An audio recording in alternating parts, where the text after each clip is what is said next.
Should Amy, just one last question.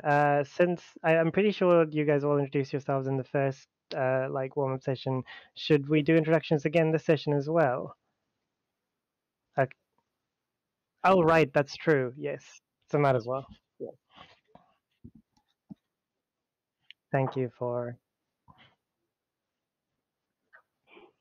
Yes, sounds good. Sounds good. Thanks. Thank you.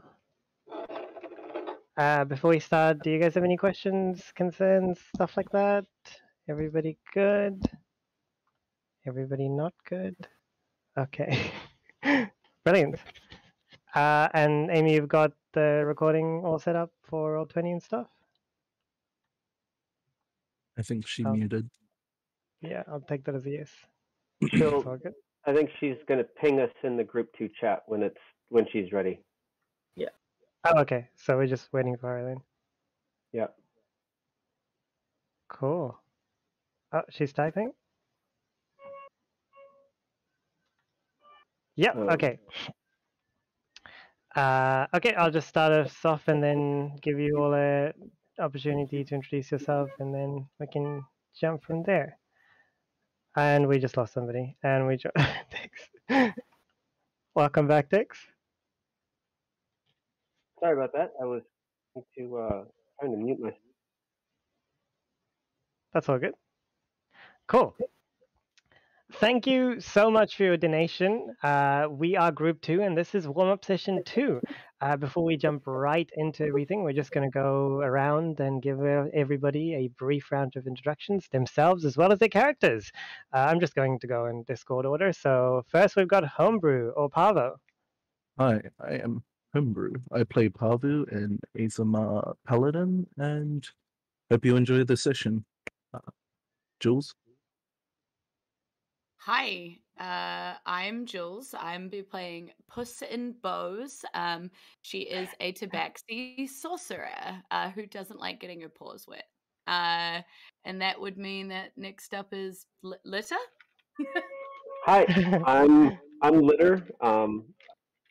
Actually completely known as Third of the Litter, the forgotten middle child, and more commonly known as Dex here in the real world. I too am a Tabaxi and the Open Paw monk. I think I'm next. Mm-hmm. Hey, I'm playing Mittens. I'm playing a very dark and broody character, also a Tabaxi, part of the same litter as, Litter and Puss in Bows. Yep, and I have a pet mouse that we have a weird relationship that'll develop on screen. Cool. Morpheus. Alright, I'm Morpheus. I will be playing Bob, short for Bobbin. I am the runt of the litter, also playing a Tabaxi. I am playing a Gloomstalker Ranger. I tend to be the one that runs off and finds the shiny rocks and maybe sometimes drag the rest of the litter into trouble as they come and try and find me and save me from problems I may or may not have gotten myself into. So I'm Toni. I'll be playing Nith. Nith is a Tabaxi fighter. She's the eldest of the litter by a few minutes, but who's counting? And she's quite brave and sort of charges in, impulsive, and tries to get the rest of the litter out of trouble where she can. Oh, that's so sweet. Awesome. So, thank you again for donating to the Cancer Society. We really appreciate it, and it goes to a great cause. Without further ado, we'll jump right in. So, if I recall correctly, and you guys can correct me if I'm wrong, I think the last thing you had in your previous session is that you just disappeared into nothingness. And indeed, that is what happened. And you find yourselves for a moment in this vortex, this swirling vortex of color and shape that you can't really put your finger on. It's just all an amalgamation of nothingness and everything. And before you can blink, before you can say anything, you find yourself suddenly in a large forest-like area. It's trees all around you. You can breathe, so that's great, but it definitely looks like you've changed locations completely. All around you, all you can see is the trees. Up in the air is this almost turquoise kind of colored sky. And perhaps one of the things that kind of grabs your attention immediately is that there are two suns. What do you all do? Head Well, I mean, I'm sitting here and Litter looks around. It's like, well, great. I mean, look at this mess we got us into now, Pavo. I mean, look at this. Two sons. I mean, seriously. Oh, Bobbin, what did you do? What now? Pavo. Like, I'm hey not- guys, I wasn't. I was by myself, and then you guys turned up. So like, where have you been? Yeah. I'm trying to. Pavu's just standing there trying to like count off the cats and the ones that are missing. Yeah. But As you're counting, Pavo, you're trying to make sure, you're very paranoid, like making sure everybody's in the same Yeah. place. You haven't lost any stray kittens, and you all actually, Pavo especially, because he's kind of making sure everything's okay. But you all suddenly hear what sounds to be shouts or talking or just voices, coming from a distance into the forest. At least it's the only thing you've heard so far. Okay, is everyone okay? First off, yes, Yep. yes. I didn't do this, did I? less bad. Limb check. Everyone check their limbs. I don't want any missing limbs. Do I have look the okay? appropriate amount. Yeah, you look fine, Lida. Don't worry. It's fine. So Nith's going to charge off towards where the voices are coming from. Oh, delightful. Oh, guys. I guess we're going in that direction. And I follow after. Yeah. So it takes you a while, but Nith is just kind of, Nith, are you skipping? Just like, oh, how are you? More like kind of a grim, like, charge. Oh, yes. Like You're a quick walk. Yep. Marching. intent on finding out what's going on to your destination. You charge through the forest, all of you following Nith as well. And very soon, very soon, you come across what looks to be a village, a bustling village. I'm not sure if you can actually see it on Roll20 at the moment. Can you? Yes. Cool. Yeah. You come across what looks to be quite a large bustling village. But unlike most of the villages you've seen in your travels, this village seems to be almost exclusively built in large trees that surround you through and through. These small cottage-like things are built right into the trunks, jutting out of them like they're part of the branches. They're made of thatch and wood, and they seem to be part of the trees. And the only thing that kind of takes them out of that and gives you the impression that they've actually been built into it are these rope bridges that seem to run from tree to tree to from Ramada to Ramada, connecting all of them in this like weird crisscross pattern. As you're taking all of this in, you also notice something else that for some of you may make you a bit happier than others. So what you see is that there are many tabaxi running about, to and fro all around you. You see groups of kittens kind of shouting at each other, chasing each other with like small sticks and stuff like that, laughing, of course. And honestly, they're the only individuals, those like groups of kittens, that seem to be laughing. Everyone else seems to be a bit more grim. They don't seem to be in any state of joy or celebration. You feel an air of somberness around you, apart from, again, those groups of kittens. The tabaxi seem to be minding their own business, or you see some tabaxi guards that seem to be morose and just armed with spears and stern faces. And you also see a group of tabaxi elders approaching you, but they too seem to be not very happy, to say the least. Do you do anything while this is happening, like taking all of this in? Like, well, how do you? What happens? How do you react? I pay special attention to the guards, and I'm just kind of like sizing them up, like to see if I think that I could possibly be stronger than them. Yeah, I think you. Well, why don't you roll me an insight to see how you feel? Let's first roll of the game. Let's see how it goes. Oh, sorry, it's closed my screen. Mm.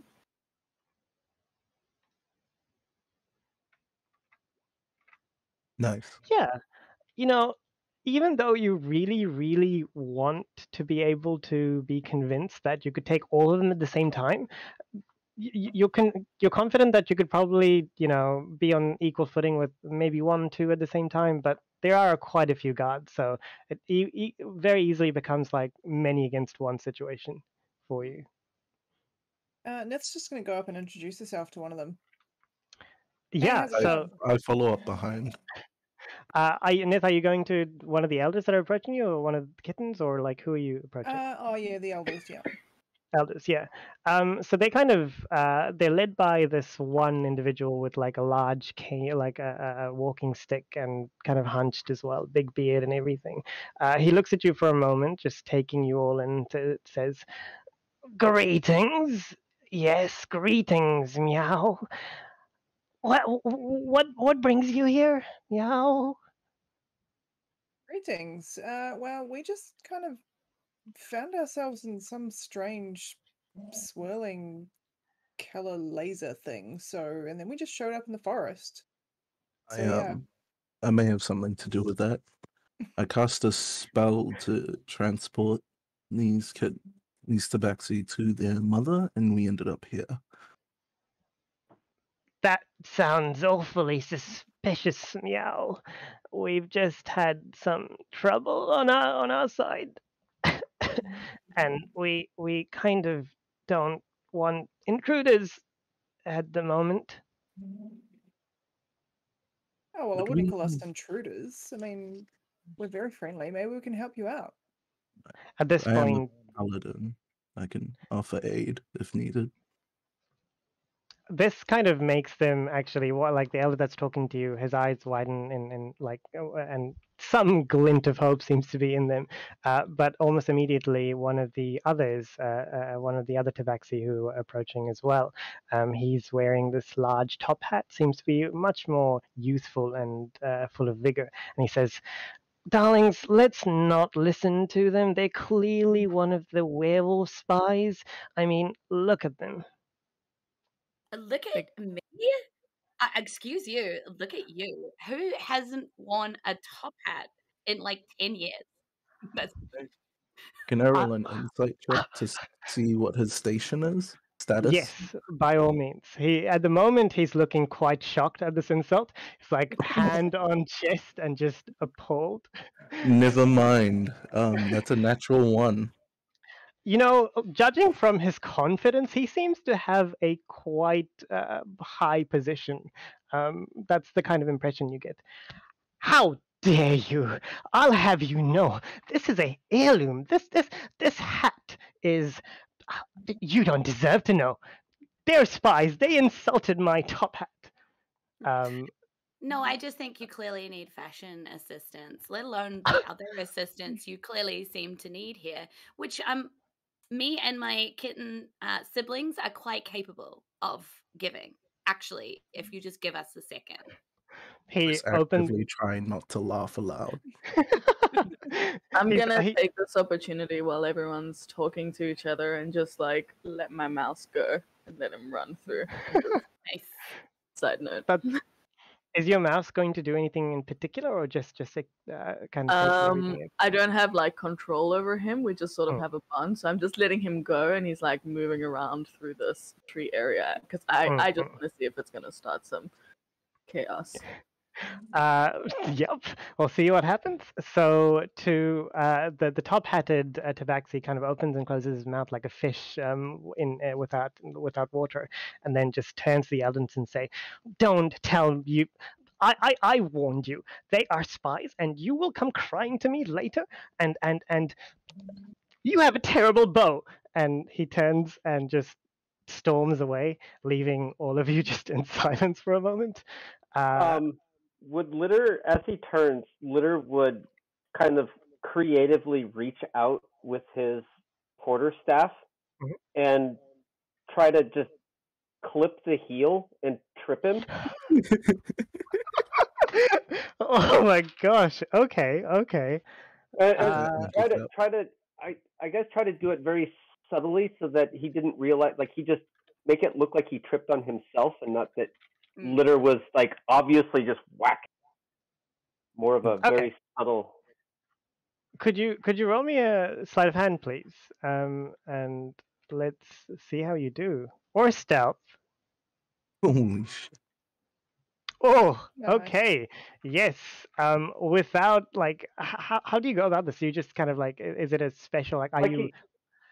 it's just a standard quarter staff. It's got a little bit of a knob at the end, and Litter just turns and kind of leans on his staff like he's just kind of, all right, I'm just propping myself up, and just ever so subtly just swings the tip out and catches the heel of Top Hat, and right as he turns and causes his feet to intertangle and fall.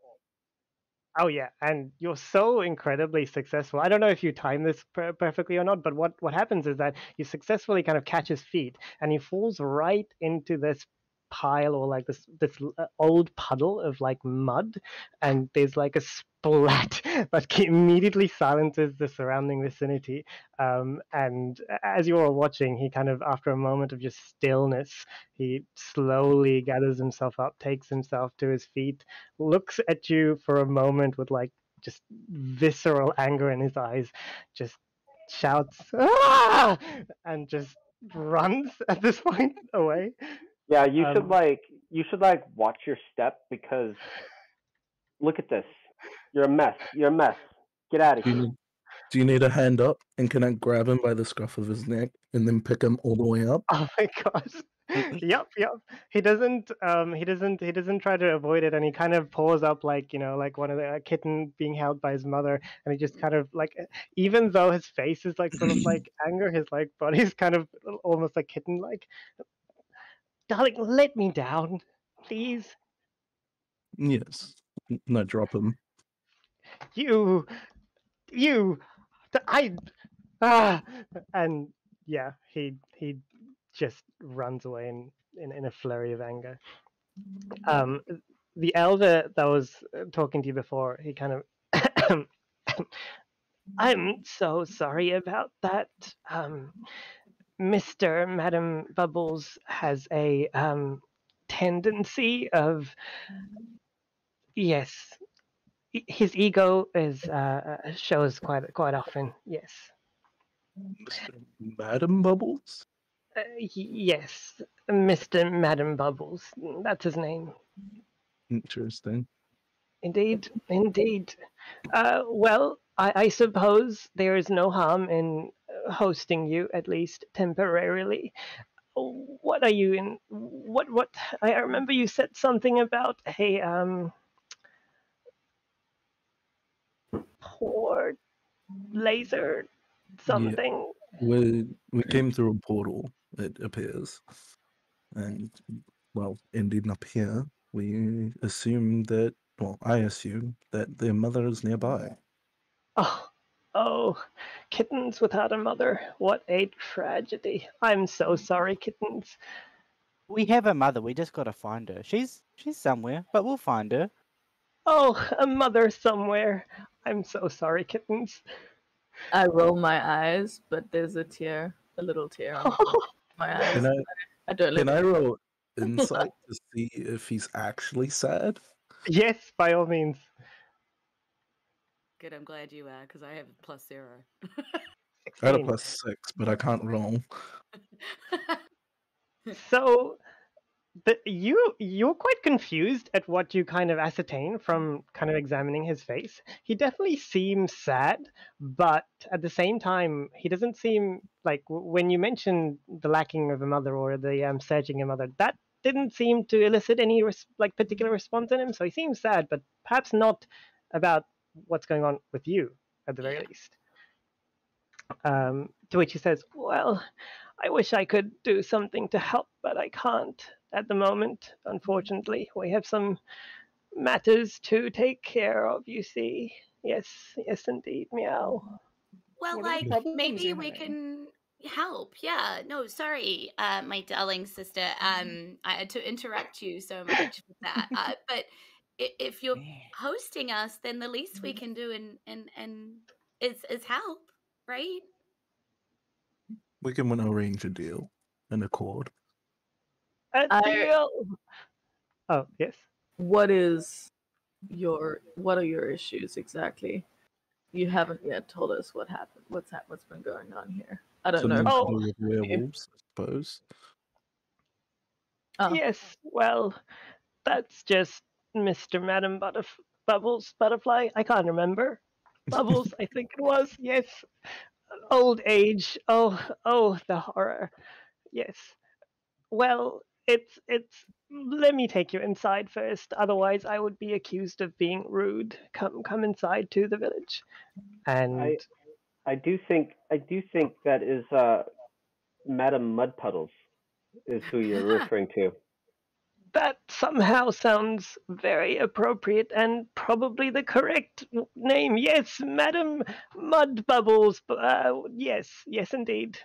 Well, you've met Madam Mudbubbles. My name is Lord Albert Bishop of Cattington. This is not Cattington, by the way, just clarifying.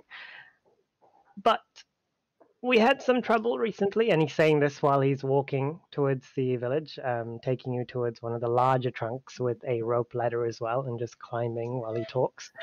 You see, we have a holy idol provided to us by our great gods, and it was recently stolen. Yes, it was stolen. We believe, well, one of us believes that it was by the werewolves, but we don't have any evidence for that at the moment, and so we're at an impasse, you see. An impasse. Meow. Why is this idol so important to you? Why is. I'll have you know that it is an idol that grants wishes for our lovely town here. Anything you want, it could have granted. If you needed your mother, you could have asked the holy idol, and it would have provided. Oh, your lost mother. Meow. I don't fully trust him. I don't fully trust anyone, so I naturally don't fully trust him. I want to check if he's telling the truth that this idol really can grant any wish. Yep. Roll me an insight as well. Or actually, if you want to kind of look into your history as well, if you wanted to kind of see if the holy idol, like in your learnings, your holy idol could be familiar. I suppose. Not sure if I'll just use insight, I think. Yep, go for it.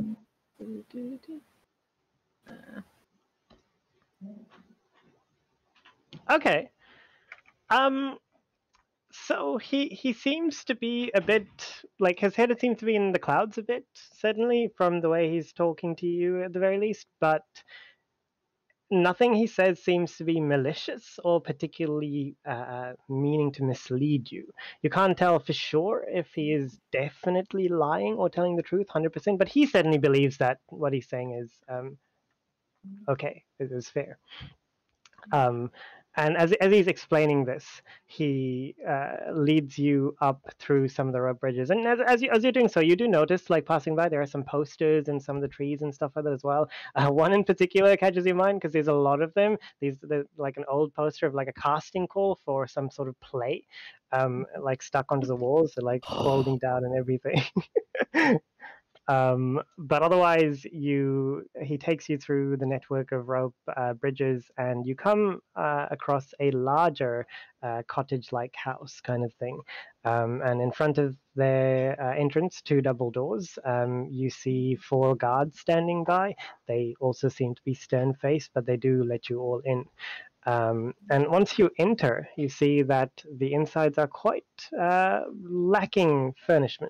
It's essentially a large, empty, carpeted room The only thing inside of it is an altar in the middle and some paintings of yarn balls on the sides, like leaning against the walls.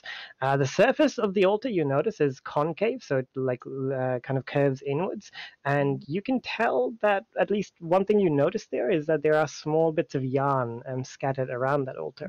At which point the old man, Lord Alfred, kind of shouts out, Albert, kind of shouts out, "Oh, the horror! This, my friends, is where the holy yarn ball used to preside, and now it is gone, gone." Meow. Nith is Yeah. going to immediately just come in and scratch on the carpet on the floor. Mm-hmm. Nith immediately notices that there are lots of scratch marks around the carpet as well. all the way. And the elder turns to Nith and says, "Oh, little kitten, this is what we would do too when the yarn wall was here. Oh, the horror." Yeah, Puss Friends. and Bose is like so upsetting, but she's also pouncing on little pieces of yarn. She can't help it, and like her butt's wiggling, and then like pounce, like, and it's like that's so sad that we don't have a big. Oh, there's another one. Pounce. Like very distracted. I love that. Why don't you take a inspiration point for that? Like, go for it. Actually, Nith as well, since I enjoyed the kind of distractions. Yeah, go for it. Yeah, nice. And he kind of chuckles a bit at what's going on with the two of you, and he says, "Yes, I remember the times when our kittens too would play like that. Us too, of course. But friends, our holy yarn ball could have granted any wish, and now it's gone. And we're sad, you see. It's the only thing we had given to us by our gods. And now we don't have food, because the food was provided to us by the yarn ball. And everything else as well. They're very Catch your own lazy. food? Well, I mean, why when the yarn ball provides?" A technical question: does like the size of the divot, kind of in the floor, does that look like there's something that size could fit out the door that we came in? No, it does not. Okay. So what they had to so Puss in Bose is like, well, you couldn't even fit that like out of the door. You'd have to like unravel it or something, wouldn't you? No, don't say that. The holy yarn ball unraveled. No. And he kind of bursts into tears while kind of sniffling. One of the other elders kind of pats his shoulder and says, I believe maybe let's, yes, so I don't, yeah, no." At this point, Litter walks in the door, having been had been just kind of spaced out downstairs, and everybody wandered off and did the whole son of a size starts, and it takes him a little while of kind of tracing where everybody went, and finally makes his way up to the door, and in a bit of a huff walks in the door and sprays the door frame. Oh, like It turns like a male cat marking his territory sprays the doorway. oh, I see. You spray the doorway. Or he just turns, and it's just kind of a huff, like, okay, this place is mine now. And it's more out of he seems to be doing it to get attention more than anything. One of the guards, just like glaring at you as you do this, just waits until you stop doing this, and then proceeds to spray the very same place themselves while staring at you. Do you do anything while this is happening? Just glares. Mine. This is mine. You have a good glare, but this is my place. Sprays again. Does Pavu notice this? I think Yeah, I think you can hear. Like you may not be able to notice it because you're inside, and this is going just at the entrance. But you definitely hear this interaction going on. And Can I? this is that very awkward, like staring at the guard, like looking at him square in the eyes Oh and yeah. praying. Like this is a very defiant. Like, what are you gonna do? Are you Right? are you trying to intimidate them by any chance, or is it just this like more like a we'll see what you're or like? I mean, yeah. I guess I guess it could be a bit of an intimidation. Yeah, please roll me an intimidation. Let's see. Kitten intimidation tactics. It's a good thing he has a -1 to this, so Oh, it's not intimidating at all. Can the same god make a wisdom save? oh, yeah. you did conquering presence. That's brilliant. Yeah. Okay. I'm like about 10 feet behind Lita, just looking menacingly at him. I'm pretty sure the guard failed because I rolled an 8. Yeah, at 16 DC. Okay, yeah.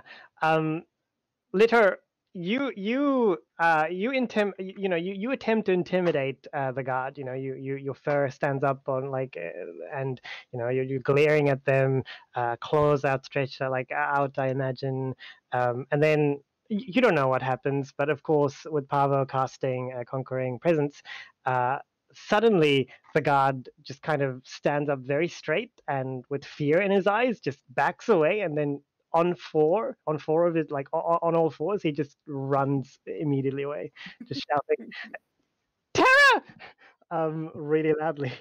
I Yeah, turn back, so then Lita thinks it was him. This is literally a pissing contest. The other 3 guards are just rolling on the ground laughing at this like whole interaction.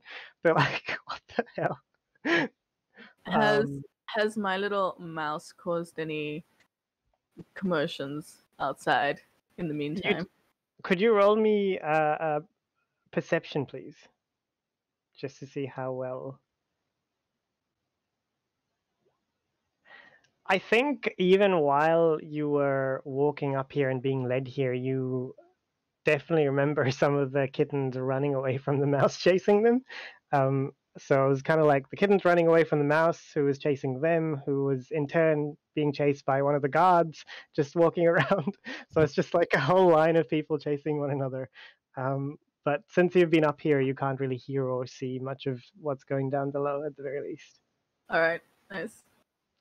While everyone's just sort of in the altar room and the pissing contest is going on, I'd want to just sort of go over to the divot in the altar, walk around 3 times, and then just curl up into a ball and just chill in the divot for a wee bit. It seems like a good spot to have a wee. Yeah.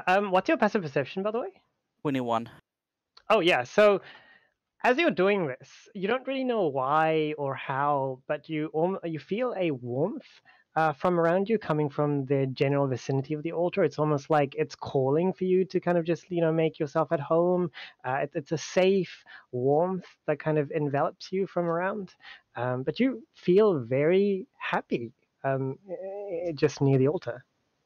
Start purring. Oh. Just sort of curled up in a ball in the divot on the altar and just purring away. Yeah, and all of you start hearing Bob's purring kind of echoing through the room as well, and kind of almost it's almost like the echoes make it seem lyrical and make it kind of instill a sense of wanting to purr in all of you as well. It's a very strong feeling, but you can easily avoid it, but it is present there, that feeling. So Litter will come in and curl up with Bobbin, and it's a cuddle pile. It is a cuddle pile. Brilliant. The purring gets louder and the elders look slightly confused and concerned. They approach you, Pavo, and you, Puss and Bo. Bows or Bo? I can't. Plural? It's Bo. Sometimes it's Puss and Bo's Bo. there. Love it. Puss and Bo, and they say, this is not the one who was initially talking to you, but the person before who was consoling the crying elder, and he says, "Well, I believe.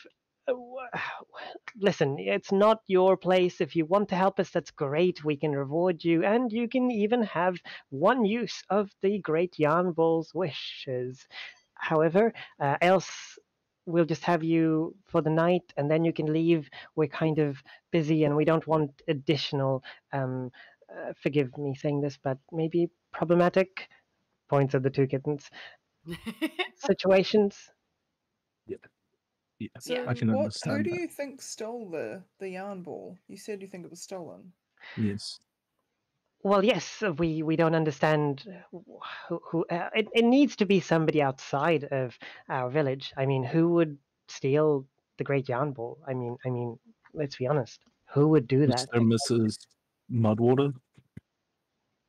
Oh, you mean yeah? Well, Mud Puddle. no, Mud Puddle. Yes, he's a budding actor. He has no time for that. He's always involved in rehearsals and things like that. You see, I don't know. He seemed pretty shifty to me. he is. Yes, he is slightly socially challenged, shall we say, or friendly challenged, friend challenged. Just has problems being nice challenged. But Well, I'm very good at making friends because Puss in Boots thinks she's good at everything, even though she's very bad at it. I think we should go to the theater and maybe make friends. I saw a casting poster. Oh my goodness, kittens!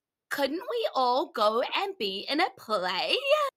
And No. she turns to all of you like, Nitha's just like, no, no. Just hand in hand. but if we go do the play thing, we'll be able to like suss out the theater and see if it's like hidden, right? I'm just going to open up one eye and do like the look over of being interrupted napping. Yeah. It's not like a death glare, but it's the I had just fallen asleep look, and like, Yeah. And I don't like waking up, and it's warm here. Litter, in kind of the same vibe, doesn't even open his eyes, but there is a low growl. Like that kitten, like. Yeah. And at Yeah. that, Puss in Boots stomps her foot and is like, kittens!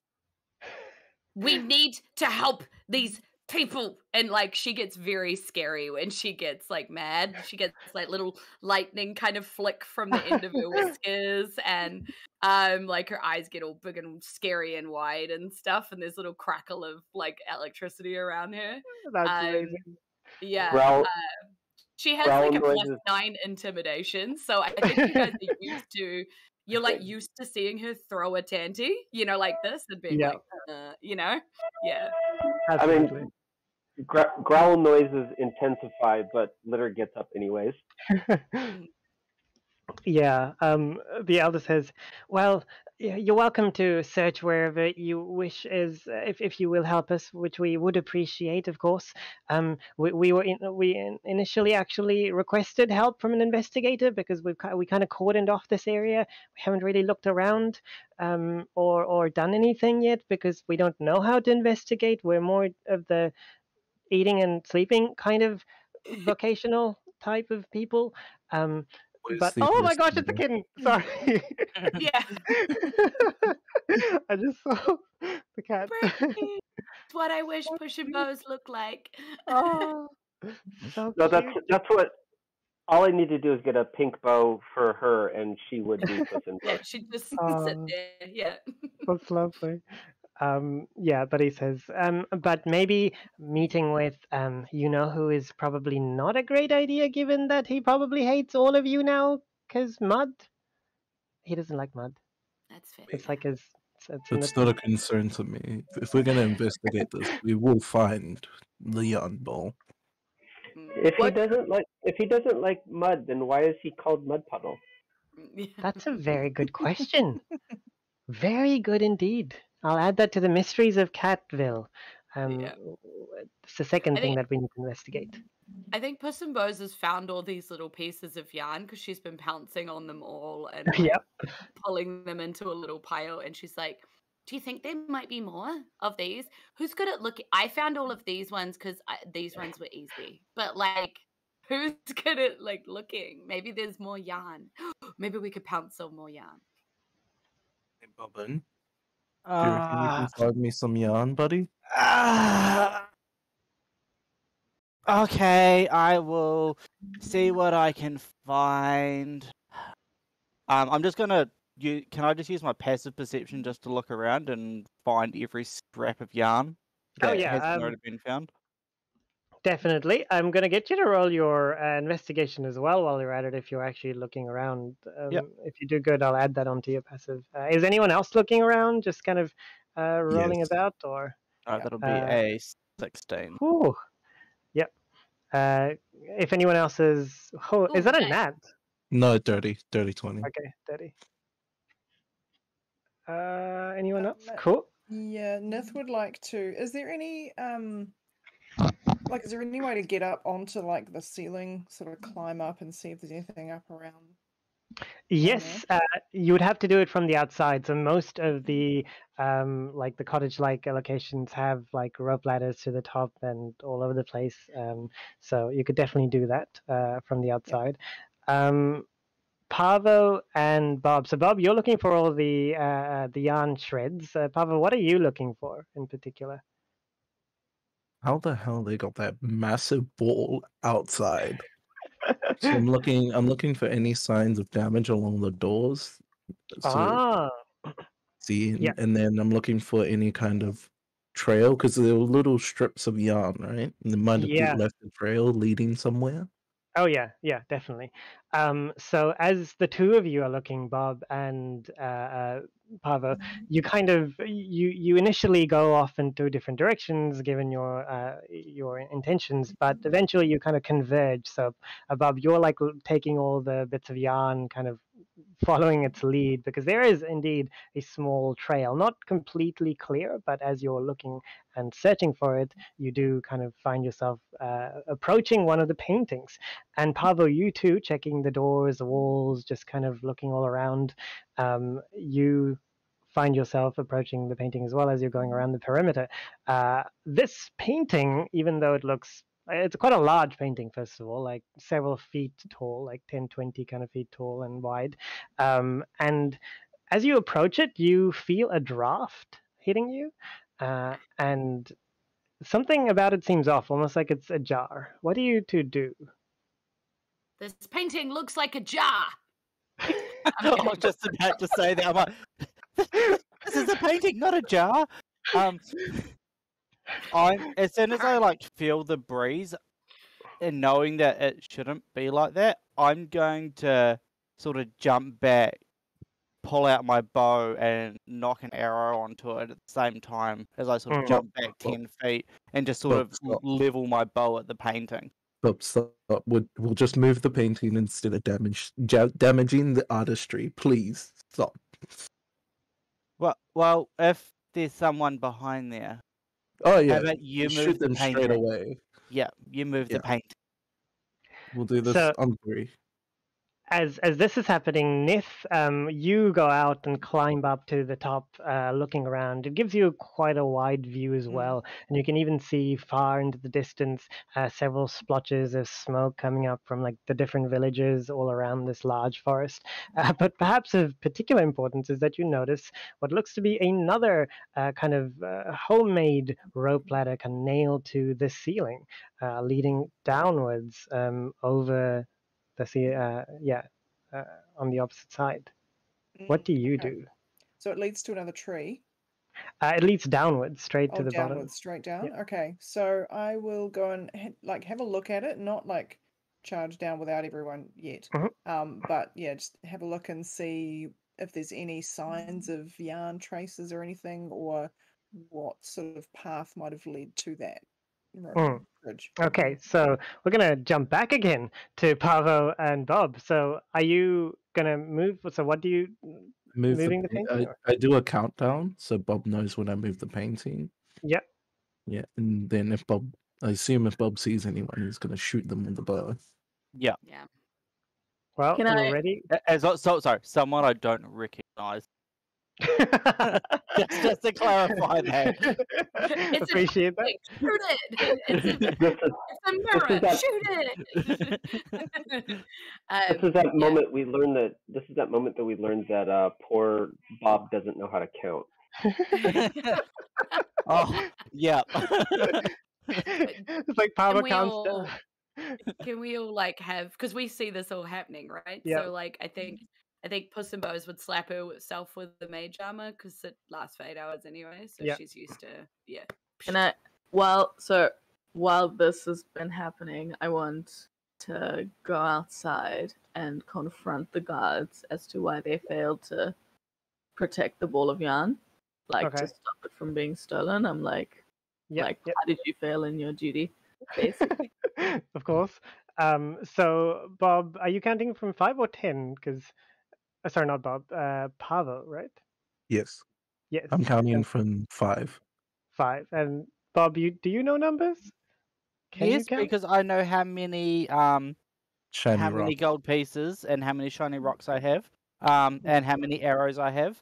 So I can count somewhat. Okay, brilliant. So in that case, as you count down and reach the 1 or 0, depending on what you prefer, Oh, we never said if we're going on one or after one, so we're just there's going to be a 1 second delay at some point. yep. So Pavel, you move the painting on your count on the moment of whatever you choose, and all of you find yourselves like staring at this huge gaping hole, with a rope ladder in front of it. Stick my head out and look around. At which point you notice Nith looking down at you from up on this on the roof. Hey. Hey, I I'm think we really know how glad they I got didn't away. shoot. I'm just gonna rip a teeny piece of bark off the lid and drop it on Pabo. Yep, just like a small bit of bark on your face, Pavel. Can I Exceed. attempt to shoot the bark as it falls down? 15. Oh, okay. Yep. I think you definitely avoid the bark, which is great because Bob is going to roll me athletics or dex to see if he manages to hit. I just want to shoot it because I've still got an arrow knocked onto it, and I just see something falling just- towards Pavo. Oh, in that case, just roll to attack. Oh, Oh, yeah. you That have a is- 30? That's Yeah. insane. Wow, what 19. is 19 that? plus 11. Yeah, that'll be a 19. Nice. Oh yeah, the arrow, not only does it hit the small bit of bark, it hits it right in the middle and then just takes it all away into the distance. Yeah. Puss in Boots has their hand out for a poor 5. Oh, Boop. That's amazing. Yeah, still got it. You all hear the elder from behind saying, "Well, that wasn't supposed to be there." I imagine not. And I climb down the ladder and then restart my investigation at the bottom. Yeah, I think we were all The gonna climb down, right? At this Well, point. litter would go out the front door, and if I understand the concept, there's kind of a walkway around the perimeter of these trees. Yeah, so there are walkways generally around most of the small cottage-like locations, but it doesn't go completely around each of the cottages. It's only almost like a half circle, like a hemisphere. So I mean, litter would try to see if he could navigate around and see if he could see where this hole is, like if it was visible from somewhere else. Yeah, so Litter, as you exit, you notice that Mittens is outside already. Mittens, when you initially went out, you noticed that the guards in the short duration have fallen asleep. Do you wake them up, or do you just let them be, or? Sorry. You said Mittens. I was waiting for someone to answer. That's me. Yeah, so I'm gonna probably just like kick one of them a little bit, like softly, not to hurt them, just to nudge their awareness. Yeah. So as you're kicking one of the guards, who wakes up almost immediately and says, "I'm awake! I'm awake! Who's what? What?" Litter, you pass by as well. So just if you wanted to stop, you're welcome to. Otherwise, you can keep going. But the guard looks down at Mittens and says, "Yes, little kitten. Can I help you, little kitten?" How did you not see them take the giant ball of yarn? Well, to be completely honest, I think I may have been asleep then. Yes. Yeah. You disgust me. What? Litter- Why? I'm not gonna if agree the that other, response. I'm pretty sure I cleaned this morning. Away. if there are any other guards still asleep through this, Litter would activate one of the charges on his staff of bird calls to do a loud screeching eagle right next to them. Like make it, because it's one of the charges on there. It can make any number of bird sounds, but is specifically activating the eagle screech right next to him, like the worst alarm clock ever. I'm curious, Dick. Do you want to try giving it a shot? Saying like giving us a demo of how this sounds like. I mean, I'm going to channel my inner American as I do this. The eagle screech just it just that's completely brilliant. just echoes through the trees. Oh yeah. The sound is loud, and all of you inside as well, attempting to go down. All of you hear this. All of the guards, Litter, wake up in a start, and they just kind of look around, alarmed, before somebody says, "It's an eagle! We're gonna catch him! It's an eagle! Let's run away!" And just like all in chaos, hitting each other and like literally walking into each other. But eventually, they, after a moment of like chaos, they calm down and look around, and a few of them seem disappointed. The other one of them seems quite happy that there is an eagle. And they look at you eventually, Litter, and say, and Mittens, you two shouldn't be here. There's an eagle, and we need to catch it. You can join us, though. We need to catch the eagle, you see. Okay, you totally go get that eagle. Yeah, Yes. You intelligent creatures, you, and just continues to walk off. Oh, thank you. Thank you very much. You can stay guard. And they just kind of run away. I feel like all my curiosity has been answered about how they messed up. Nice. Litter, you go to the edge of the walkway, and looking to the side around, you can't really see the hole. You can barely see the rope ladder, and even that, it's at the bottom bits that you can see, and you see your companions kind of going downwards as you're looking at it. Okay, so this is a part of the tree that is I guess on the outer perimeter of the town and is facing away, so it would be easily screened. Correct. Yeah. It's like this. Even this huge cottage-like thing is one of the outer trees from the huge village. Curiously enough. Yeah. So, what do you all do? Litter would jump from the walkway over to the base of the tree, all four paws out, claws extended, latch onto the tree, and start squirreling down to where the ladder goes down. Oh, so like literally from the sides? Yeah, I mean the Tabaxi, they've got a climb speed, and he's a monk, so he's used to kind of used to yeeting himself into places he probably shouldn't. So he just runs, jumps, claws onto the tree, and then just starts squirreling down. No, that's fair enough. I won't even get you to roll that. Yeah, no, good justification enough. Yeah, you spider cat yourself like towards the rope ladder and then start like climbing downwards. Mittens, what are you doing in the meanwhile? I'm gonna call my mouse back to me. His name is Mortimer, so I'm just gonna shout Mortimer in like loud, gruff. Oh, like, that's wonderful. And I'm gonna start walking towards the direction that the rest of the litter is. Yeah. Litter calls out after he jumps and looks back and sees Mittens not following.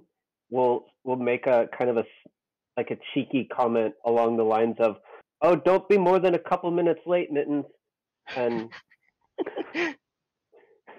I have a little knife. I'm gonna pull it out, and I'm gonna like be very tempted to throw it, and I'm just gonna glare.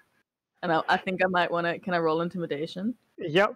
I think because you're doing this while on the top of the ladder while everybody is literally climbing down, you can roll this on advantage and everybody's probably going to get intimidated by you holding a knife on top of a rope ladder. All right. Me So- and the person probably above me is probably be the first person going down. Aren't afraid. Yeah, you probably reach the bottom. While the others who are still on the ladder probably feel intimidated enough to quickly climb down. Yeah. I think Mittens, Puss in Bows gets to the bottom and goes, and you guys think I'm the drama queen? Mittens, do you not have a character sheet loaded? I do. You can click on your, so I think, I see. Sorry, I Yeah. just clicked on it now. That's Yeah, right. I was just thinking that might make things a little bit easier. And there's a button at the top of your character sheet that will allow you to toggle advantage or disadvantage or Hmm. normal. Oh, It cool. defaults to normal, but you can highlight advantage if you want to, just for future ease. Cool. we can thanks. take your original roll as 25 as its advantage. So you did roll 25. I think unless somebody's actively trying to avoid being intimidated, they don't have to roll. And I guess like Litter, how are you feeling in this regard? I think you're at least. Litter tries to be like give a cheeky grin at first, but then sees the knife and does that stereotypical Bart Simpson "Don't!" and starts climbing down. Faster. Yeah, of course. So in a way, Mittens, you do succeed. Maybe more than you expected.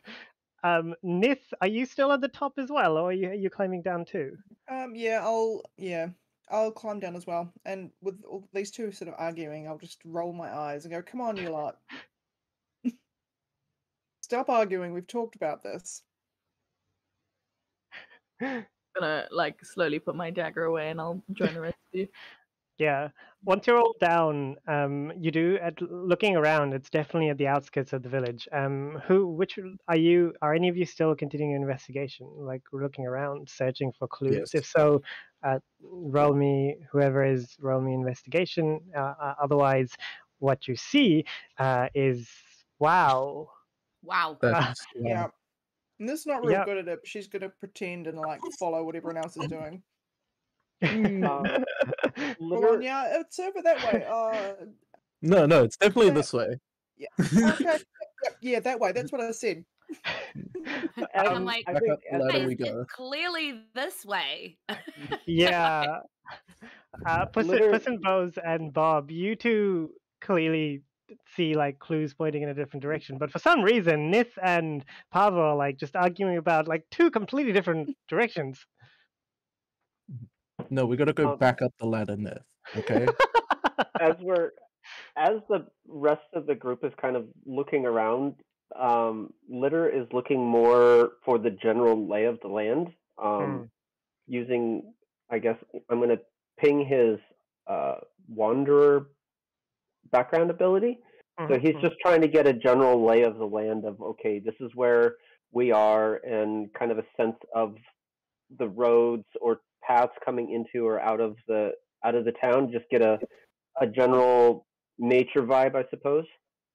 So fortunately for you, when you were up looking from the side of that crosspath, like on the side paths that kind of flank the cottage, you did get a good view of the outside, not anywhere near as widespread as Nith's view when she was at the she Nith or he?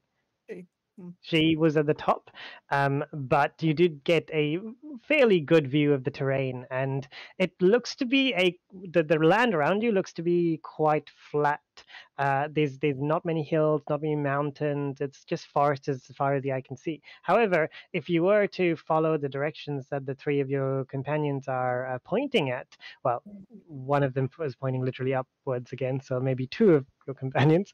You know that in the direction of where Bob and Puss in Bose is pointing, there did seem to be like a village or some kind of settlement there, because you did see a small trail of smoke coming from that direction. Nith is pointing towards another direction as well, and there didn't seem to be anything particularly notable that way. But then, for all you know, you just didn't get a good view of that direction because it is kind of slightly cut off by the cottage as well. Good job, almighty leader. Don't know what you're talking about. Let's just go. Yes, what do you all do then? You're muted. What's the weather like here? It's quite sunny. It's probably more sunny than any of you have felt, considering there are two suns. So it is quite warm. Some of you are sweating. The others feel a very kind of toasty feeling from the air and just general weatherness. Yeah. Yep. She's into it. So she's walking and kind of luxuriating in the heat, you know, on her back, on her fur, and just sort of every now and then. Right. Like cleaning, walking towards the village. Of course. Nith and Pavo, do you also follow in the direction of Bob and Puss and Bose, or are you insistent upon your direction? I'll follow the majority, even Yeah. if they're going. If they're going in the wrong direction, I'll just tell them later. Yeah, you know, like. Sorry, carry on. No, by all means. So Nith is just she'll follow everyone else, but she'll keep sort of muttering. I'm sure it's not the way it's supposed to be the other direction. Oh yeah. And just muttering under her breath that we're going the wrong way. You're both like you're just waiting for the moment when you can both be like, "Told you so," because like of course you're right. I mean, like you're the of course. Also, Bob and Puss in Bose, as you're walking by, as you're stopping to kind of clean yourself, as you're doing your whole shtick, at one point, both of you actually, Puss in Bose, you notice this with your eyes, and Bob, you feel this underneath your paws. There's this clump of grey fur that you seem to come across on this path. In fact, you've passed by it a few times now, a few clumps of fur. It's like dark grey, and it distinctively smells wet and slobbery. Otherwise, you carry on through the trail, unless you want to do anything else. Do you just follow down the trail? Can I make a nature check on it to try and figure out what animal it's from? Yeah, by all means. Ooh. Nice. Yeah, you're very familiar with this. In fact, you're very familiar about this is because it is disgusting. It is distinctively canine. It is distinctively related to those doggish kind of not the best of friends to the tabaxi, shall we say. I'm going to point this out to everyone about, guys, there are some stinky dogs. I don't know where they are, but they are stinky and we need to watch out for them. Litter being a kind of a more medium hair, you see his tail poof out to, it looks like a feather duster, and the hair on the back of his neck is kind of standing up, and he starts a low cat growl, which is much more like it was whiny inside at Puss in Bose, but this time this one is definitely anger. Oh yes. I'll do secretly excited because he's a dog person. All right, we're leaving you on this plane. You're not coming with us. We're not wishing you for you to come with us. I'm gonna pick up a tuft of fur, and I have like a mohawk with like red tints. I'm gonna start I just want to like weave a little bit of it into like the end of my mohawk because I want to keep like a piece of my enemy close by, kind of thing. Holy shit! Holy damn! Yep. So that's yep, dark. Take an inspiration for that actually. Yeah. Oh damn. Um, so Mittens just gradually smells more and more like a dog essentially as you go on Like, in this journey. can't you smell the slobber? Litter is trying to stay upwind as much as possible of Good call. Mittens. Very good call. So as you keep going down this path, it's very easy to follow. Like you can see kind of broken twigs, like leaves scattered about. Like it's a very clear path that somebody went through this way, and perhaps even went through it. Either they were really large or they took something large, because the area that's kind of being disturbed is quite a relatively large location, which is even more clear to you, Bob, as part of your nature role as well.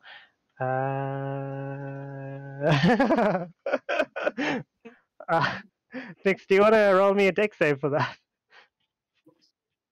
So for our viewers, I don't know if you can see the chat, but Dix tried to do his good old trippity trip move with his quarterstaff. So you want me to roll the deck save? I think so. It is Nith. Yep. Yes. Yep. Oh, yeah. How do you avoid this, Nith? So I'm probably used to Litter's like antics. So I'll sort of see it coming from a mile off and just kind of step over it and give him a glare. None of that now. Oh yes, Yeah. without a Like the impeccably. elder sibling. Yeah.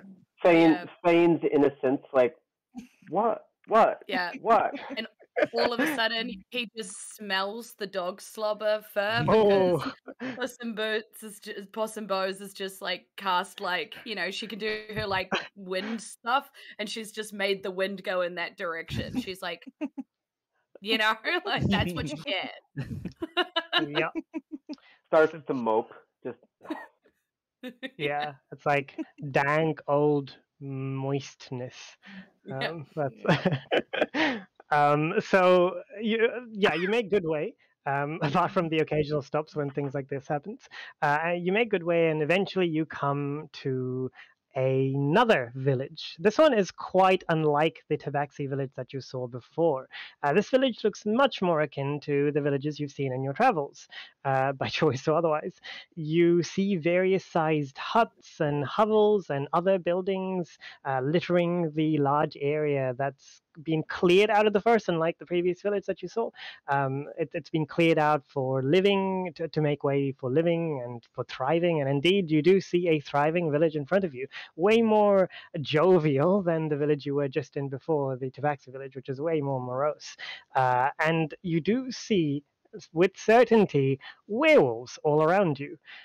However, these werewolves are not unlike most werewolves you've seen before. They are not, shall we say, werewolves. They're more like were-corgis. They look like corgis. They're literally like these 6 foot tall, muscular corgis. Standing on 2 feet and just walking about. You see some small corgi pups on all fours just running about, much like the Tabaxi kittens as well. They don't seem to pay much attention to you as you're approaching from the outskirts of the village. In fact, you notice the village before the village notices you. What exactly were you rolling a wisdom save for? Probably does not make awe noises. I see. I think you were quite successful in that. Yep. He keeps his composure in the appearance that dogs are bad. Like your mouth moves and the sound comes out, but before it can come out of your mouth, you just close you stop it from actually propagating. I need to turn down more order. There we go. Growls. Yes, so you're at the outskirts. You haven't yet approached the village, so you do have a moment if you want to do anything before you actually break in through the line of the forest and enter the village. Seeing all of these werewolves, they don't look particularly ready for war, if that's what you're worried about. But they are large, and a whole village of dogs in like were-dogs, were-corgis. What do you all do? Are we still seeing like some kind of sign of the ball of yarn headed in this direction? Like, did we find some clues along the way or any of that kind of stuff? Yeah, so as you walk through the path, you did find bits and pieces of yarn. You did find, I think the biggest clue that you found is that like the fur, and indeed like later on from instead of dark gray, you found like white patches as well, and just like a lot of fur, really. Yeah, cool. And we're not seeing black, gray or white. Well, we are seeing white fur on corgis, I guess. Are we seeing gray fur in this village? Like, Yes, so not all of the corgis look like the typical orange white corgis. There are different color corgis as well. There are gray corgis, black white corgis, purple, blue corgis. Just corgi galore. okay, cool. I just wanted to check that we weren't just marching up to a village with no. Yeah, just, no, of course. there's a village. Yeah. Let's get him. Um, I'm let's gonna confidently, no fear, step out and start like walking towards one of the corgis. Yeah. Yeah, so you just break, like everybody else is just kind of like looking around, making sure everything, and you just walk in. The sound of the village kind of quietens down in the area that you're in as people start noticing you, and some of them kind of like growl lowly, not like an intimidating way, but more like in a keep your distance kind of way. A few others kind of look at you interestingly, and yeah, but you do approach one of them. Your looks like a typical corgi, and as you do, his tail was wagging to and fro before, and his tail stops wagging for a moment, and he's just kind of stock still staring at you, even though he's way taller than you. What do you say, Mittens? I'm just gonna again. I size him up. That's my first point of call for everything. Do I send Roll him me strength? roll. So, are you looking at his general strength or just? I only complete care about how strong he might be compared to. He looks really strong. If you want to get a more detailed view of it, you can roll insight in general, or just yeah, why not insight? Yeah, it's close enough. He looks strong. Great, that was great. That went great for me. Yep. Yep. Can I chase after Mittens after I see Yeah. her run Yeah, into the Neth will be middle of heading this up too. village? We never leave our kittens alone, so we're like just creeping up behind you, like where to support you. I'm gonna ask him if he's seen a giant ball of yarn lately.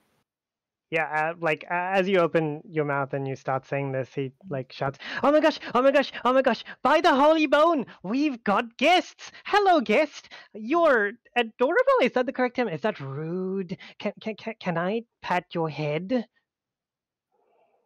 I'm gonna use my intimidating presence.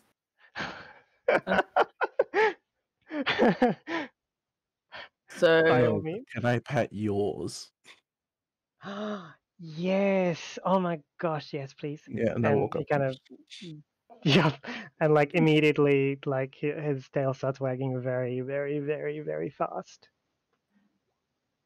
So they need to roll wisdom saving throws. Any of them that can see me. Yep. Oh god. Okay, I'm just rolling for all. I think Puss in Boots turns to Nith and goes, "They just called me adorable. They've got to be in their right minds." I'm Can't like be the that opposite helpful. end of the spectrum. yeah.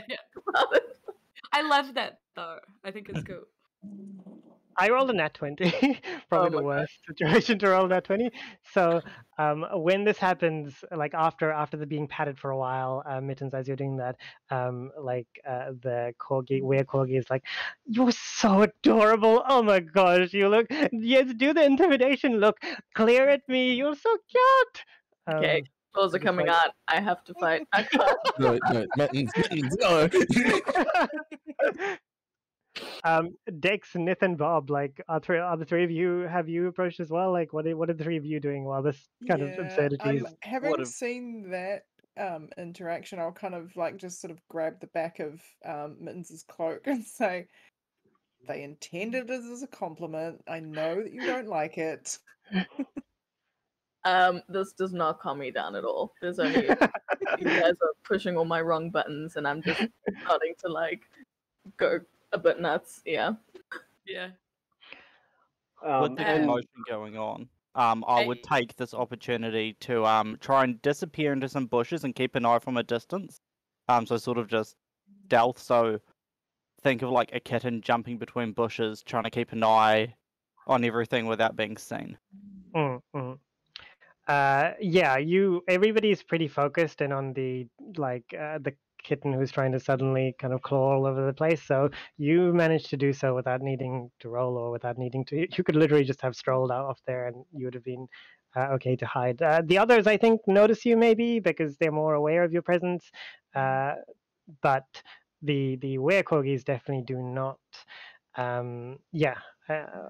So as Mittens is so is anyone stopping Mittens or like what's going on here? I say to the corgi, I'm sorry. Maybe if Mittens could just scratch you a little, Mittens would feel better. You know, it's kind of a thing. I don't know. Like, are you into that? Just as a possibility.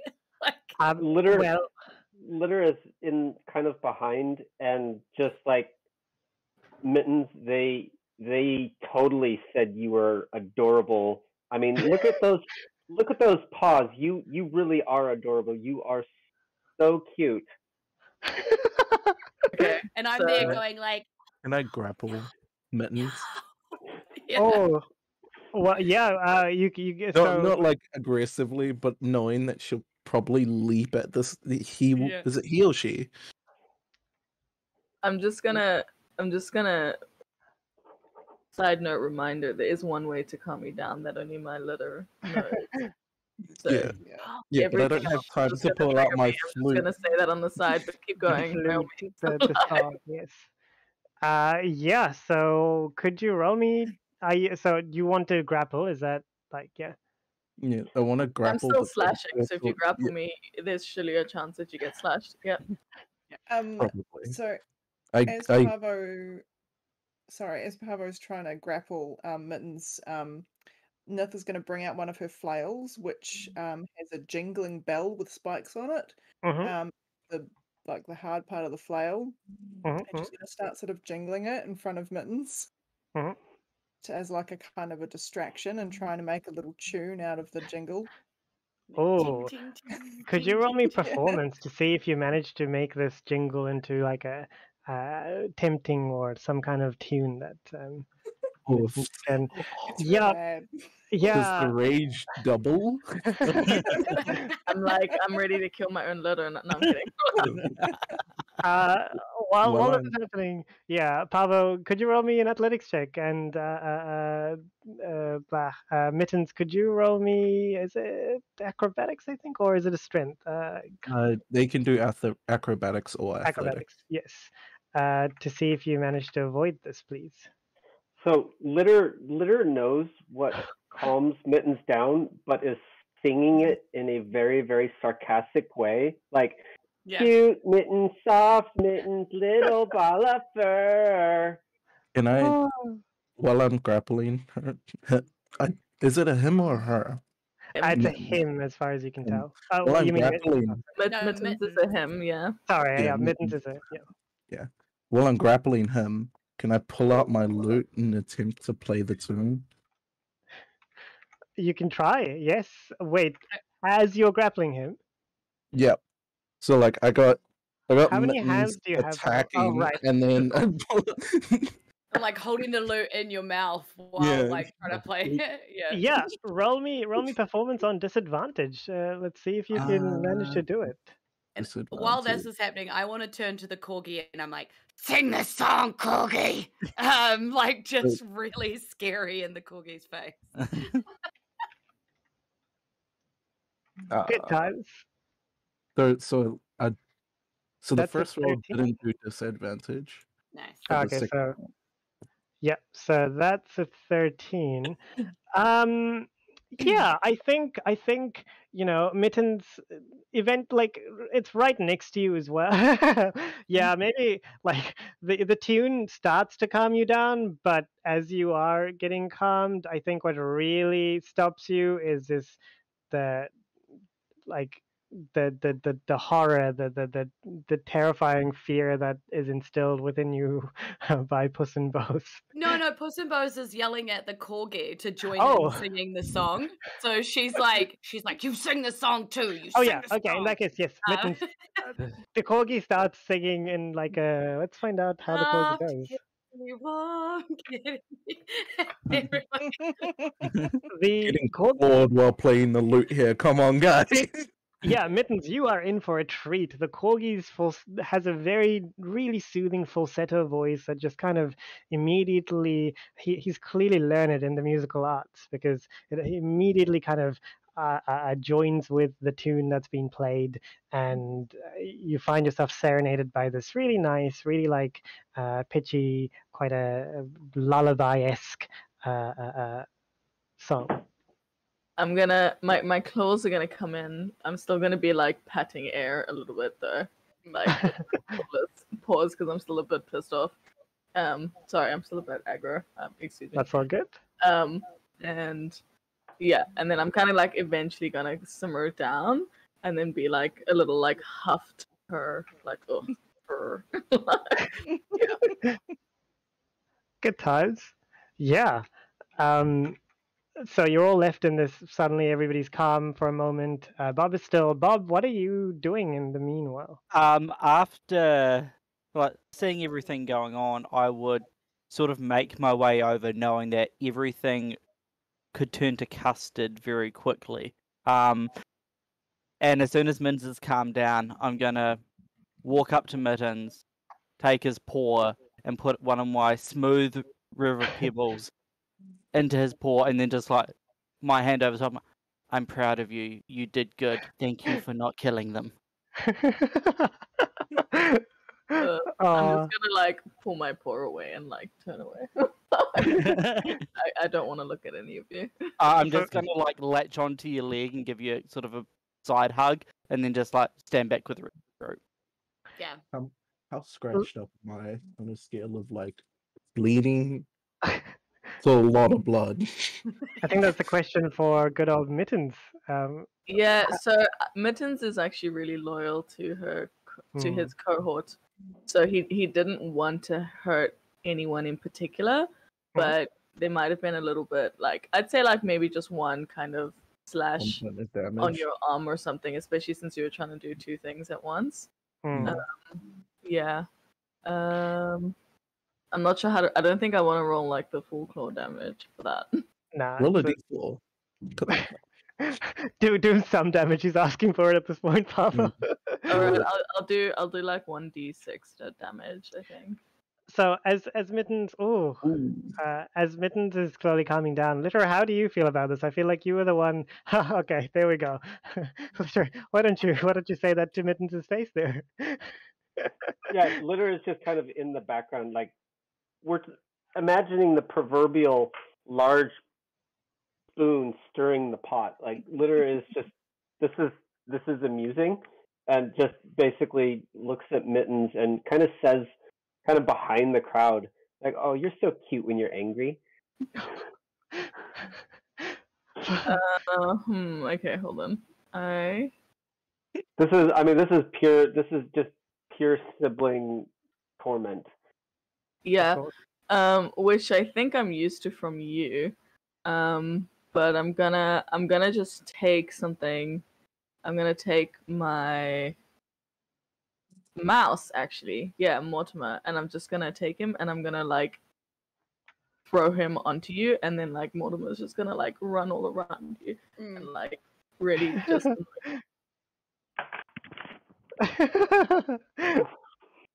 Yeah, Litter is go on. Litter.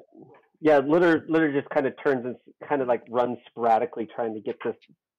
Damn it! Just. Oh yeah. At one point, heaviest sigh. Just. defeated. Good times. Yeah, like Glitter being just standing there. And normally the rat's still like running around. Yeah. I I think Puss in Bose wants to turn to the corgi and just be like, "Good job. See, you saved your own life. These are important things we did today. it is. It is. Yes. Am I a good dog, Corgi? Where You Corgi? are a good weird corgi." And she Yay! and she says, "Apologies. My name is Puss in Bose, obviously. But what's yours?" My name is Bacon. Oh, it's a really good name. It And is. she like It's drools because for I a really like moment. bacon. But yes, this is the village. We just call it the village because we're still trying to figure out a name for it. But it's almost done. Like one more year, and we'll be sorted. We lost Mittens. Mittens is here. Mittens just needs a bathroom break. Oh, okay. All good. Mittens asked you a very important question. Have you seen a big ball of yarn? No. Can I roll insight? Insight check. By all So means. glad you guys are on it because Puss in Bose is not 19. I want to know I want to know his bank account details. Okay. No. Yeah, so my social security number is no. So you both get the impression that while he may not be outright lying, he was definitely too soon. Like he said the no too soon. There's something he's hiding, perhaps, something not so okay.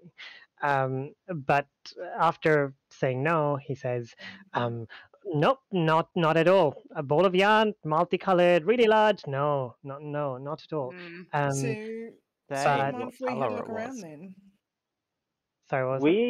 We We didn't never- say anything about Yeah, a it- multicolored ball of No. yarn. Oh, well, I just assumed it was multicolored because all the colors are nice. I can never choose the best color. Can you choose the best color? What's your best color, Puss in Bose? Pink. It's obvious. Anyway, Okay. Nith asked you if we could look around. Yes, you can look around. We're a very happy village. Maybe just don't be scary. But we're very welcoming. You just can't go to the idol room, but otherwise it's all good. Where's And- the idol room? I feel like if I tell you where it is, you're immediately going to go and look at it. So But But that's a how do we double-edged know? sword. How do we know not to Yeah. get in there? We might just wander around and wander it. that's a really good point. Maybe I should come with you so that you can avoid it if you ever get to it. Yeah, that sounds good. So I want to have a chat with you. Can I get more pats? Yeah, maybe. We'll see what Okay. happens. Oh, okay. Well, I'm happy to talk. I'm happy to walk. Bad Yes. dogs don't get more pats. Sounds like you're lying to us. No. I You mean, definitely no. lie about something. No, I'm Yeah. not. And I pull out bacon from my rations. Do you have bacon in your rations? Amazing. I guess you do now. Sets of rations. I have bacon now. Sure, I'll let it pass. Rule of cool. Yeah. I pull out bacon. Yeah, good boys get bacon. And you're bacon. It's bacon. But you're being a bad boy because you lied to us. But Or you didn't tell us the whole truth. does that mean I won't get bacon? No. Not unless you tell us the truth. Oh, okay. So one of the two of you can roll me persuasion on advantage because I you're mean, definitely. If we're metagaming, I got a +9. Take it away. Would you like me to roll with advantage on that? Yes, Uh, regardless. It's a group effort here, so yeah. What Whew. did that roll? Nice. Oh, it didn't do the advantage. Annoying. How is a 27? Oh, wow. I don't need to Nobody- give him the bacon anymore, right? We're just that convincing. I think the bacon is the advantage here, so. Yeah, okay. we're just used to, at this point, collectively, we're just used to Puss in Bows just coming in and saying what she wants and getting it. So I mean, Litter has this. There's a little bit of a pent up, not rage so much as annoyance that, for God's sake, she gets what she wants again. Yeah. That's why I'm the princess of the family, right? Like, as far as I'm concerned, everybody loves me, you know, because I always true. get what I want. One way or another. Litter, do you do anything knowing this? Like seeing It's like Puss a- in... It's just like a sigh, like, not that I'm kind of departing from the Eeyore voice used before, but he very much has that. I never get that. I never get what I want, and just kind of trudges behind a little. He's got a small tantrum going, but it's not obvious. Fair. I see. Yeah. That's so Litter. So yeah, the combined efforts of Bacon and Puss in Bows definitely gets the corgi pretty subservient for the moment. Like he starts like, I mean, he is taller than all of you, so he just kind of tries to grab on it and says, "Okay, I'll talk about it, but I want my bacon first." Fair enough. Start talking, and then I'll feed you bacon as you go. Can I have half now? Sure, why not? Okay. Yeah, he takes off, and then while chewing, he starts talking. Well, I should not. I haven't. So I didn't. Okay. I did see one that looked like a ball of yarn, but I don't know. Like I just saw like colors and strings and stuff. And I found this, and he pulls out from like a corgi pocket. Don't ask. Like a small like string of yarn. That seems pretty similar to the yarn that you've been finding. And yeah. So yeah, Where did that's you it. see it? It was near the idol room. The idol room. Not Okay. to be confused with the idol room where we go to be idol. This is the idol room, as in like worship idol. Okay. Can we go to that room? Yes, we can go to the room to idol. Yes, the idol room. No, the room where the ball was. Well, Can you take us to where the ball was? no. No more Okay, how bacon. about you point out all the places that we're allowed to go? Okay. Given the 27. Just Well, there. go. Points Yeah, to, there points you to 9 out of points to 9 out of the 10 buildings. Yeah, that's Yep. what I was thinking about. Yeah. Basically, yep. He points to 9 out of the 10 buildings. In fact, he points to the 10th building as well and says, "That's the idol room. You're not supposed to go there." And then there, and there, you're okay to go. And that's the idol room. You should go there. It's really nice. I kind of like bacon. As soon as he says that's the room you're not allowed to go to, I would like to stealth and make my way directly to that room. Roll me stealth. I Because don't you're think already hiding, right? So, yeah. I want he to- came out. I think. I want I to mean, try and go with as well. I also want to stealth and head on. You over. can roll me stealth, Mittens, but you're gonna have to roll on disadvantage because I think the corgi's pretty got his eye on you in particular, given the the incident. We do not speak of the incident. Oh, Ooh. was it a nat 1 plus? Oh, yeah, it was. Okay. I think you do manage to at first stealth your way for quite a bit, but then perhaps it's Litter, perhaps it's one of the other kittens, but you do hear like something to do with softness and cuteness, which kind of perks your ears, and you're just kind of immediately like, "What?" And you look back and immediately get spotted halfway to the outskirts. Nice. Unfortunately. I'm gonna try and act cool, and I'm gonna be like, Mortimer. In the meantime, Litter, Pavo, Bob's Puss in Boots and Nith, what are the four of you like, having been given this obvious piece of information, I suppose? Litter is going to roll a sleight of hand check to see if he can catch this bloody mouse that is still running all over him. Oh, yep.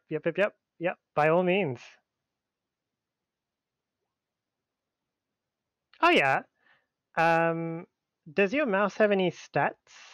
No, it's just a Okay, little I'm mouse. just Yeah, gonna. so I think that definitely is fine. Yeah.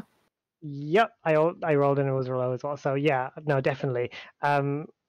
With much expertise, Litter, you do succeed. How do you succeed? Like, are you like everybody's Like watching as well? So. It looks more like Litter is kind of patting himself down his pockets, and then eventually he just does the whap and pulls out by the tail and is holding this mouse. And the look on his face is like he is seriously contemplating just turning his head and and at the last second, I'm going to assume that at the last second it's going to feel like a slap upside the back of his head from one of the other siblings to say no. Yeah. Nith, you're muted. Yeah, that would be Nith. Yeah. Mm-hmm. Slap up the back of the head. And also Nith is wearing a hat of vermin. So she's going to use one of the charges of that. Now she's going to face towards the idol room, because the hat of vermin will release a small creature, which will head like just straight in a direction away from her. So she's going to release a little another little mouse, and it's going to head straight to the idol room, and she's going to go, "Oh no, my mouse! I'll have to go and chase after it," and is going to start running after the mouse toward the idol room. Tried to get Bacon's attention by trying to get him to tell me where the bathroom is. Okay. So let's see. I do like the hey, look this way. Where's the toilet? Yeah. So Julz and Litter, are you helping with that, or like what are the two of you? I think I'm also just kind of pitter-pattered talking to him about how great the idol room sounds, like the other idol room. You know, so I'm just like while you're like bathroom, so we're just distracting. Oh yeah. Litter drops Mitten's pet mouse and is just kind of casually, he's just kind of loitering, for lack of better terms. Okay. Is there any scratching posts in this idol room? I'm really into a bit of a scratch, you know, and just like chatting. I wish the indie had like a confusion ability score. Like roll me. Let's say performance. Yeah, you're on advantage. You can go for it, Pavo, because you started this. You're trying to like, you know, just kind of. You're not lying per se, but you're just kind of perform, like, you know, being, your movements are huge. You're just kind of, yeah. Charisma save for confusion. Okay. That's some tasty Thank performance. God. Yeah. Damn. What was that, Litter? You cut off in the middle of that? I was going to say a charisma save for confusion. Just the confusion caused by this. Litter, as he's loitering, just kind of plops down in the grass and then leg up and is starting to lick his inner thigh. You draw a crowd to that as well. Firstly, take inspiration for that amazing Ebola move. Like a crowd starts like kind of surrounding you. They're all very curious about like what's going on here. Like, what is this? Like they're very intrigued. In the meanwhile, Pavo, yeah, you are so successful. Bacon is more than happy to tell you all about the different toilets and what toilets to go to. You know, why you should go to that. You know, some toilets, like, you know, at certain times of the day, it's really not a good place to be. All of that, allowing pretty much everybody who was moving, including Nith, to kind of ease away if they wish, while this whole thing is going on. I think we'll give Litter a moment because I don't know what Litter is next going to do, having drawn this huge crowd of individuals. I mean, he's just completely. I'm not going to say he's oblivious, but he doesn't care. Like there was, I mean, I don't know if your cats do this, but mine does. Like they're in the middle of something and then they just sit down and have to clean Absolutely. themselves, and they just don't. They don't care who's watching. They just, and then after a couple minutes, he stops, tongue still out, and looks up, finally realizing that he's surrounded by were-corgis, and the realization, like the snap back to reality, he just suddenly, he can't help it, but his tail instantly poof out again as he realizes that he is now completely surrounded by dogs. Can you? I know this wasn't your intention, but can you roll performance for for this? This is not going to be a good one. Wow, turned out better. So as you puff your tail, and Pavo, you and Puss in Bows see this as well. Hear this. Suddenly, there's like a roar of applause, and like everybody's clapping from the side. Literally, you have you have fans clearly of some sort. They're all clapping at you while your tail is like puffed up. Like there's some ooh ah going on as well. The moment you're like tail puffed up, they're very enthralled in you. Is there a tree nearby? Yeah, quite a few. Yeah. Like he just like it goes from okay, I just had a really nasty itch that I had to take care of, to suddenly I'm surrounded by dogs, and there's a oh fudge moment, and is going to run to the closest tree and climb it just to get away. Just like bounds up and then goes about 3-4 branches up. And once he gets up there, he's going to arch his back up and hiss. I believe so. Bob's left. Mittens is also left as well. Mittens, did you or no? Mittens was kind of like hanging near okay around, and then because I failed the stealth check, and then when he dropped Mortimer would have run to me, and so he's like now sitting on my shoulder, and I've just watched everything that Lila was doing. Is Nith here as well, or did Nith? So Nith is heading towards the altar room. Okay. In that case, sorry. yeah. So Mittens, Puss in Bows, and Pavo. That is what you see. Suddenly, like the applause, and then Litter running up a tree before hissing. The crowd kind of follows Litter, and then applauses again once Litter hisses. Yeah. Once I see that, I gather Mittens and Puss and kind of like push them towards the altar while clapping as well. And I just call over my shoulder at Bacon. Yeah, no, totally. We'll see you in the idol room later. We'll be there. Bye. Bye. It was so nice to meet you. Bye. Good boy. You're a good boy as long as you stay here. Stay good boy. Tuck a piece of bacon in the other direction. Yeah. Oh, do you? Do you throw like a base of bacon? Yeah, I pull out my little I got a bacon pouch now. Yeah. I kind of of course, grab a handful and just yeet it in the other direction. You're like feeding pigeons or something. Yeah. Bacon sees this and shouts "Bacon!" Followed by and runs towards the bacon, and then having shouted this, the other corgis surrounding Litter, like one of them's like "Bacon," and another one's like "Bacon," and then they all just like "Bacon, bacon," like meerkats, and they just like kind of just run following Bacon to the bacon, leaving Litter alone in the tree if Litter wishes to do something. This is the D&D equivalent of Assassin's Creed throwing gold in the streets. Yeah. I think we're all kind of slowly moving. Yes. Right, So Litter, you do see that. Behind Nick. Yeah. I would say Litter has a passive perception of 18, so I'm assuming he's just kind of keeping an eye on all of this. He is aware of all of this, yes. And just sits there, and there's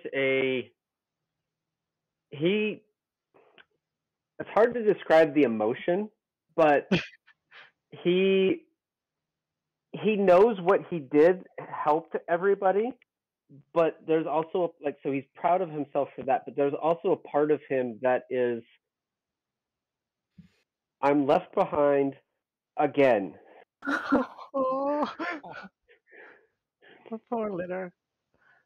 And he just Yeah. kind of sits down on the branch, and he has this, because this is just kind of his baseline mood. He just sits on the branch, crosses his arms, and he's just gonna pout. Yeah, and in his head he hears Puss in Boo's voice going, "Oh, for goodness sake, get down off the branch," because she can cast message just all the time. So she's Right. just like, so just in his head, she's like, "Get your ass down here. We're going to the idol room." Like, yeah. And he sits there in a somewhat defiant, like, you're not my mom, you can't tell me what to do. But he also knows very much that, yeah, she's right, and I'm not going to let her know that she's right, and I hate this game. And he's going to sit probably just a little longer than he should. Yeah. Defiantly, and then given an opportunity, I think he'll wait more for a moment for the crowd to dissipate a little bit, so that I mean, he knows that if he moves, he's got a whole pack of dogs that are just staring at him. Yeah, I mean, yeah. So after a while, he kind of eases away. Yes. So let's cut back to Bob and Nith. So Bob, you're leading this venture into the undergrowth, kind of going around. And Nith, at first, it seemed like you were alone, but then you did notice that Nith is close behind. What's happening with you? So like, what is going on? I'm heading over to the idol room where he's like, "You're not allowed to go there," and I'm going there. That's my first. You're not allowed there. You want to bet? So the first thing I'm going to do is sort of make my way around, looking for any windows, any chimneys, any openings that's not the front door. Yeah. So you're going like looking all around it as well, Nith. What about you? Oh, sorry. Yeah, I'm. Oh, sorry. Were you talking to Bob? Oh well. First, were you looking around the whole vicinity as well, Bob? Or Yeah. I'll sorry. Interrupted again. Okay. Sorry, Bob. I would have a look around the whole building, and probably by the time I've done a whole loop, Nith would probably have caught up. Yeah, exactly. So Nith, what are you? So you catch up to Bob. Bob, roll investigation while you're at it. And Nith, you catch up to Bob. He's kind of having. You can see that he's like looking around very intently, also stealthily. What are you doing? So Nith's just going to go right up to the front door. Is there anyone else around? Yeah, so the front door is guarded by these two large, extra burly corgi were-corgis. They don't pay much attention to you when they see you, although you do see that their eyes kind of glance at you for a moment and then glance back directly ahead of them. Hey, did you guys see a mouse run past here? No, we did not see any mouses running about doing their mouse's business. Nope, not at all. Nope. Okay. I lost my pet. And so Nith's gonna kind of turn around and like she's gonna use her head of vermin again, like just off to the side, and this time release a rabbit. Do either of the corgis react to the rabbit? To get them to sort of chase after the rabbit. Hey, look, there's a rabbit. Look at it. Look at it run. Let's find out. Okay, yep. Damn, I needed the nat 20 there instead. So yeah, they both they both look at the rabbit and their ears immediately perk up. One of them just jolts towards the rabbit, and the other guy is like, "No, wait! You're supposed." And he kind of calmly walks towards the corgi that had just run off before turning around and walking back again. At which point he sees you as well, and he walks up to you instead and says, "Do you have any business in this very holy and holier location here that you're not supposed to be at? I'm pretty sure." Oh, we've totally got permission to be here. Oh, that's new. Yeah, like, yeah, yep. Yeah, Cool, cool. yeah. Okay. Those guys over there said that we wanted that we should go in here. So yeah. Oh, that checks. Wait, hang on. No, it doesn't. Who? What? Who told you this? Those guys over there, Bacon. Bacon. He said we could come in here. Yeah, Bacon can't be trusted. He's very excitable. Still a pup, you see. A good person, but don't ask him for things. He will forget. Oh. Yeah. But why can't we come in here? This is a holy site only meant for the holiest of corgis. Were corgis. The high were corgis. Oh, okay. Yeah. So yeah. And you're not high, aware, or a corgi. Fair. Yeah, okay, so should have start up a conversation about the weather, like a general kind of As you do. trying to keep them distracted while Bob's like looking around the other areas of the building. And boy, does Bob find quite a bit of things, Bob. So, first of all, as you're looking around, I mean, you avoid the guards in the front, I imagine, without much hesitation. But you're very thorough about your search. And the first thing you find is a few scraps of yarn. And looking further around the vicinity, you find something very odd, something that looks oddly familiar. And that is a large, not as large as the previous opening that you saw, but still a relatively large opening in the hut, in this like cottage, the holy idol location, idol room. In front of it, so it's a hole in the wall, and in front of this wall is what looks like a wooden kind of something, like you can't see from where you're at, but holding it down, like pushing it slightly, you can see that it's quite movable as well. What do you do, Bob? I'm going to try and quietly open it enough so I can sort of slide inside without moving it all the way. So sort of like when you prop open the door a little bit, just enough for you to slide in. Yeah, so if I need to, I can still get out, but anyone that's looking at it, it's not going to be obvious that it's been moved. Oh yeah, totally. And it doesn't take much pushing as well, because you are a kitten and you are relatively small compared to how somebody like one of the corgis at least. So you do manage to push it with some effort. Certainly, it doesn't seem to be very heavy, but it is still some effort. And you crawl inside, and you find yourself face to face with a very similar altar room as that what you saw before. However, instead of a ball of yarn, in front of you stands this huge bone. And in your head, you feel like a ah sound as you look at this bone, which is quite literally very slightly glowing yellow.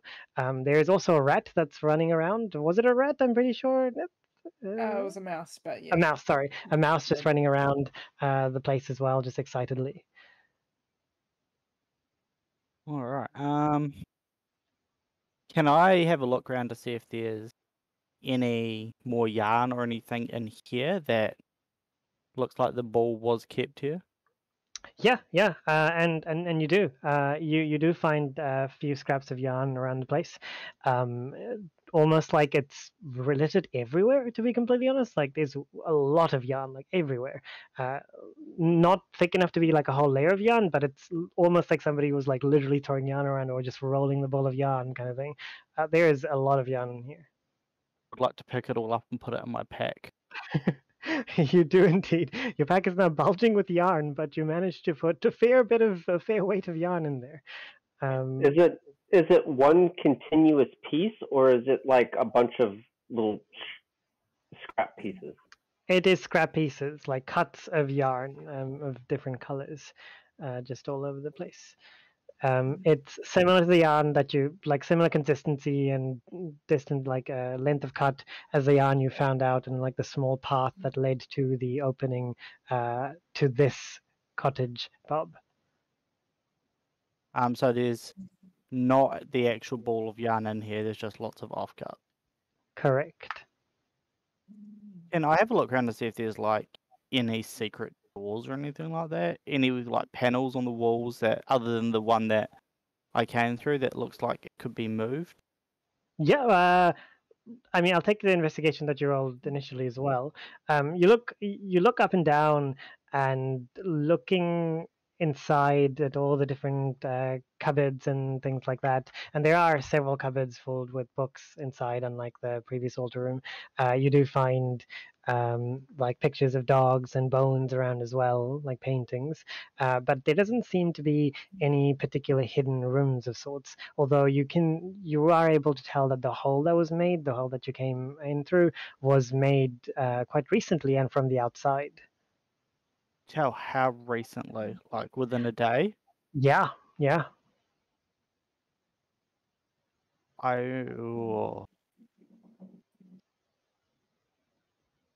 So while you're How many, like, sorry, just quick question. Outside, are there like quite a few like trees and shrubs and that type of thing?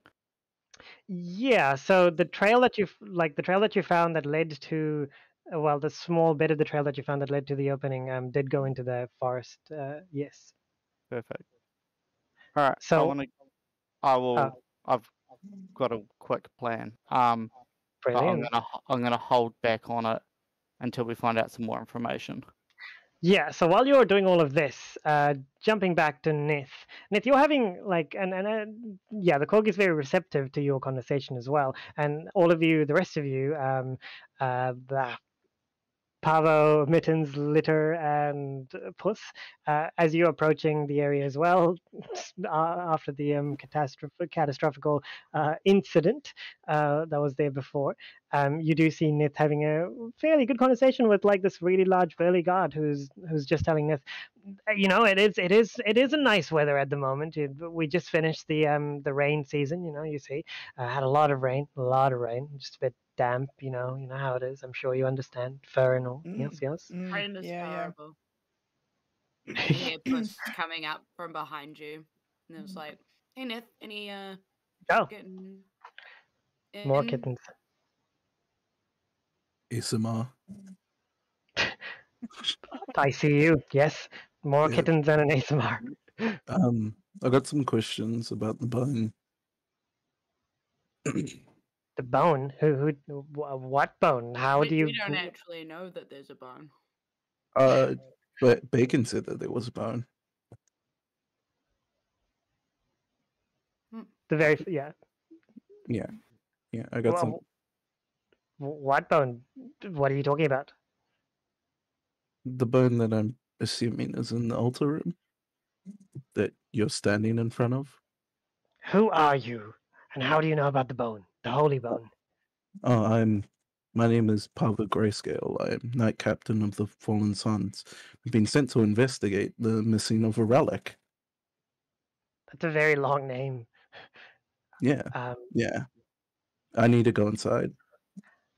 I'm sorry, great Pavo, etc. We can't let He looks around for the other guy who's still not I here. put my hand on his shoulder. I'm going inside.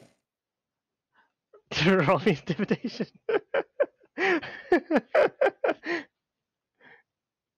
Oh, that one! Oh God!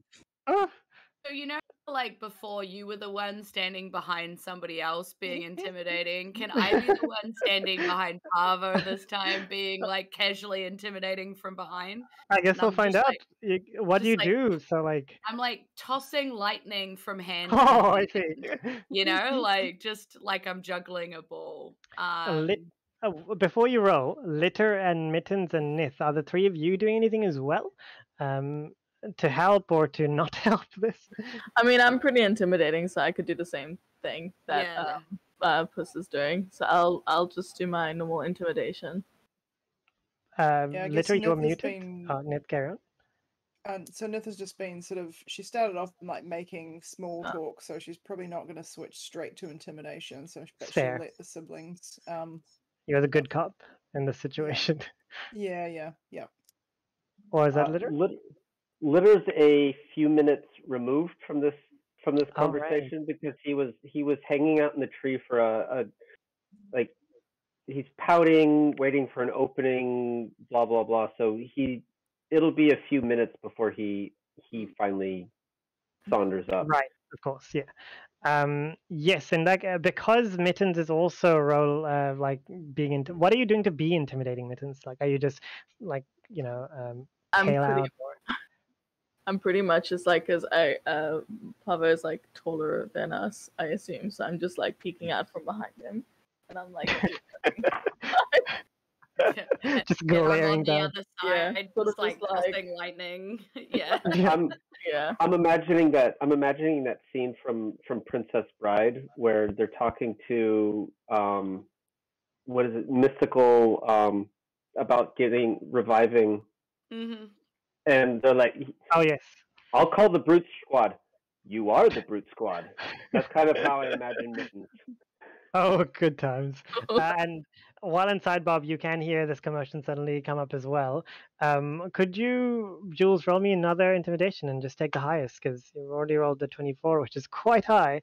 Can you beat that? We shall find out. I don't know. We'll see. Nope, I cannot. That was a Okay. one on that one. I'll take the 24. Thank you. Yep, that's fine.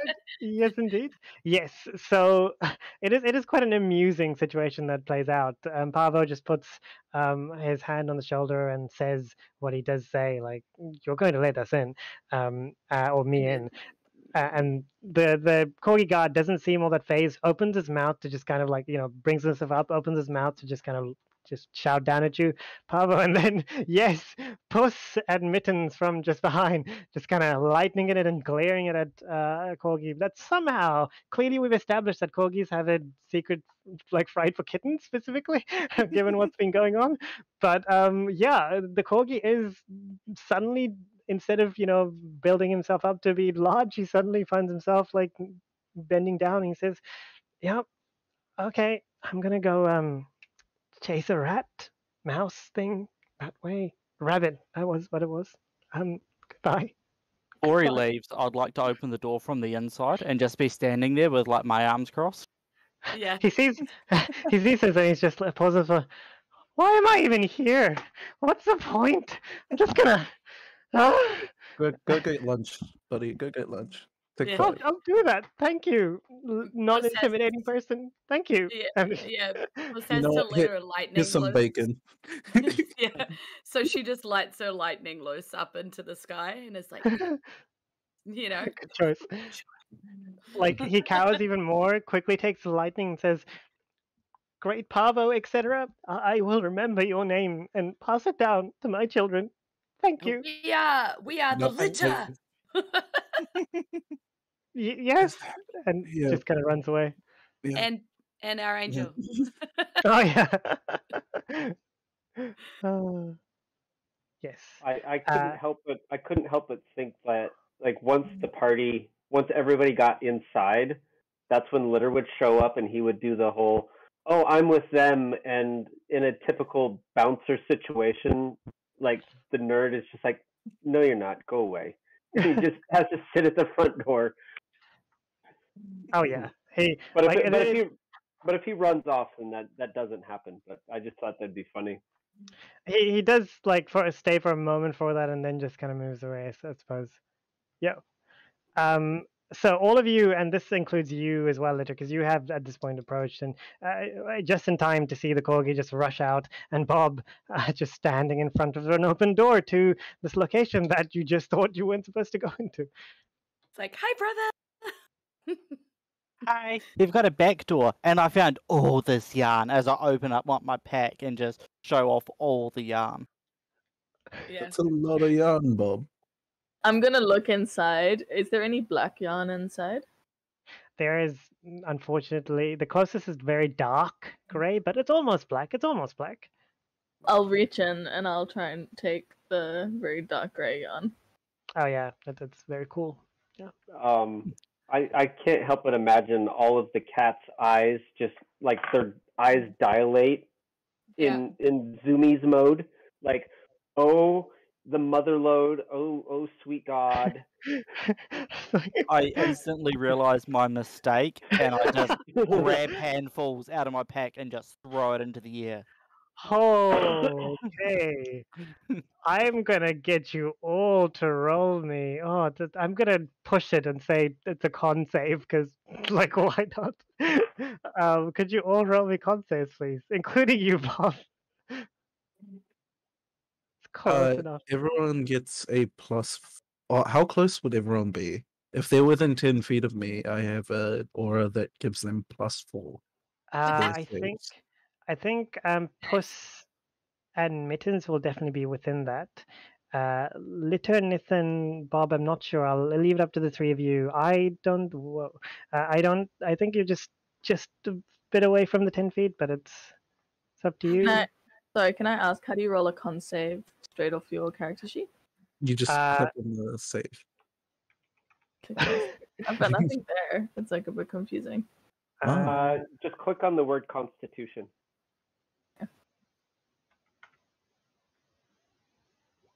There we go. Oh, okay, Yeah. cool. Very well.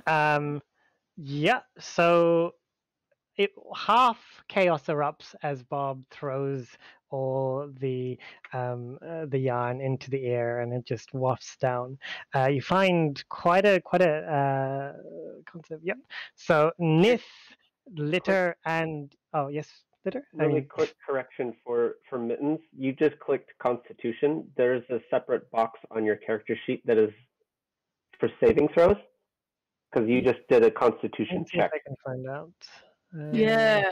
Oh, there you go. I see. Yeah. There you go. So it would be a 14 plus 4, so it would Yeah. actually be an 18 on the first roll, being a save, not a check. Okay, so we'll take the first roll then. So Litter, you and Nith immediately find yourselves being dazzled by this yarn. Like at the back of your minds, this childhood, like kittenhood memories of playing with your mother and parents gonna come in, and they're all in front of you. What would you like? What do you do seeing this all? There's so much around you. I mean, just on the ground.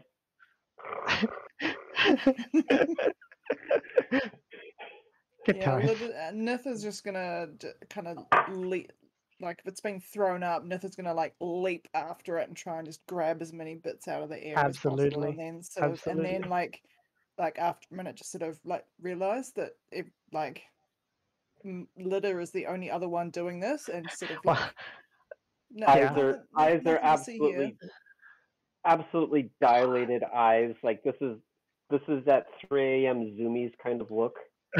Even Puss and Mittens are, even though they're not engaging with the yarn, you feel that urge, like you're barely engage a little bit. Mittens will engage a little bit, so as they come down, it'll just be like a swipe, like in the air, not like moving from where I'm standing, but just like a little swipe. Yeah.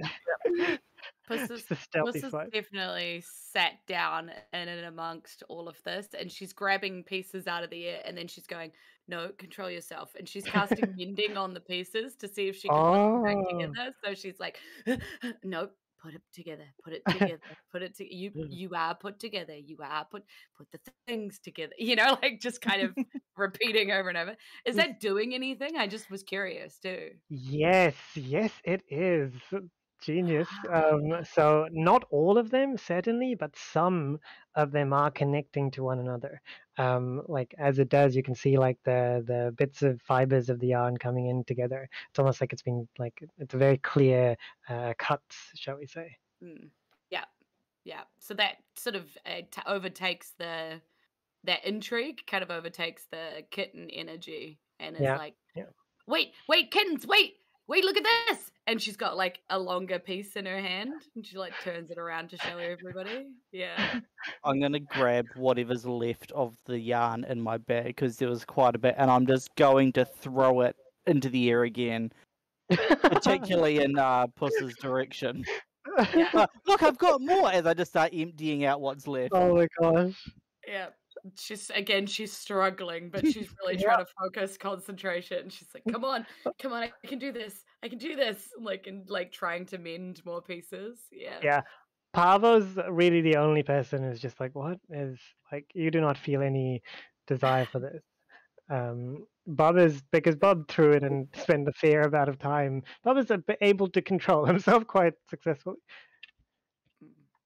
But it's not like he doesn't feel the need as well. Oh So yes, no, I'm struggling myself. That's why I'm like, if I can be the one to instigate throwing it, I'm probably not going to be wanting to catch it as much. exactly. Yeah. Yes. So what do you all do? Can I go investigate the bone while they play with the yarn? Yeah. Roll me investigation. What are you looking for in particular? Can I roll Arcana? Because I want to Oh, yes. see. Because we know that the ball of yarn can make wishes, Mhm.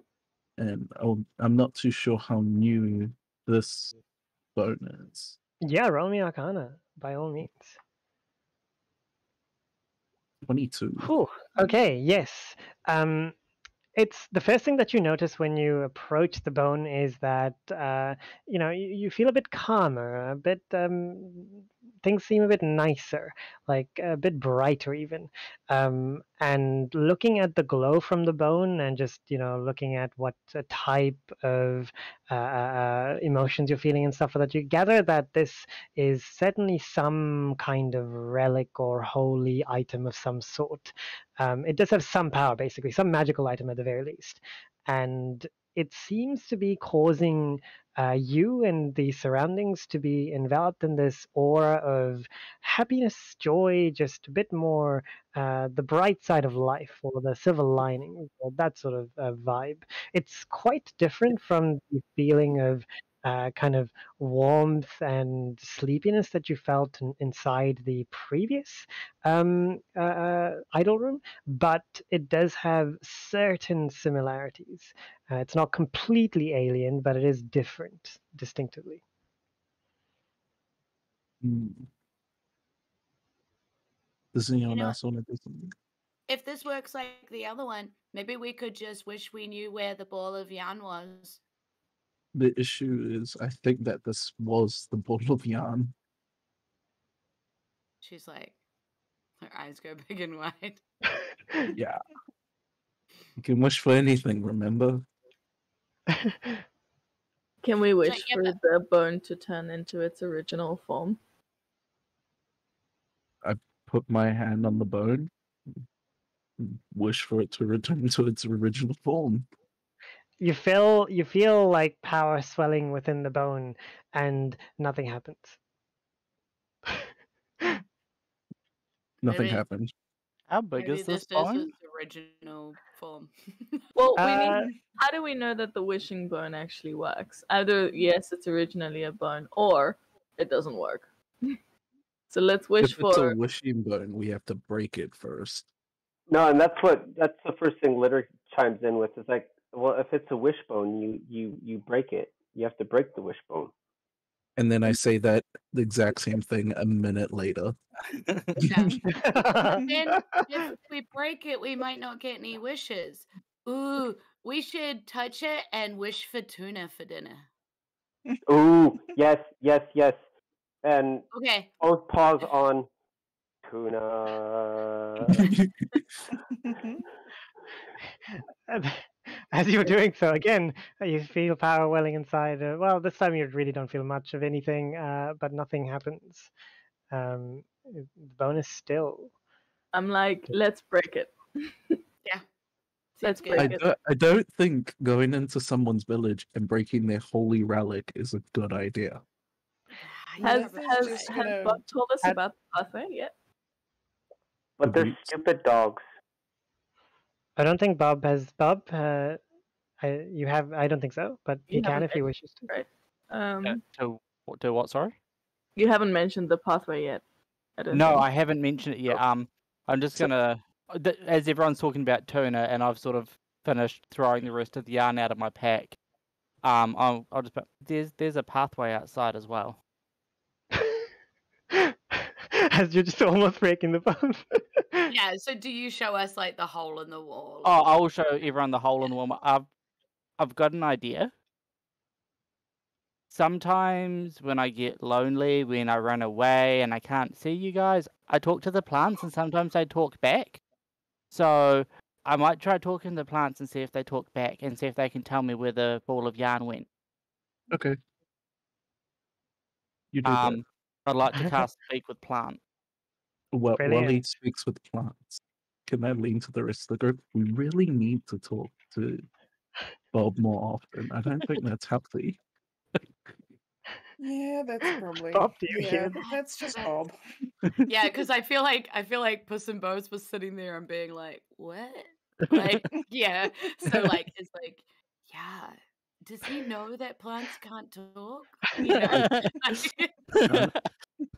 I'm young and naive. Yeah, I'd like to cast Speak with Plants. With some of Yep. the plants outside. I Yep. love it. So you cast it, and there's like a.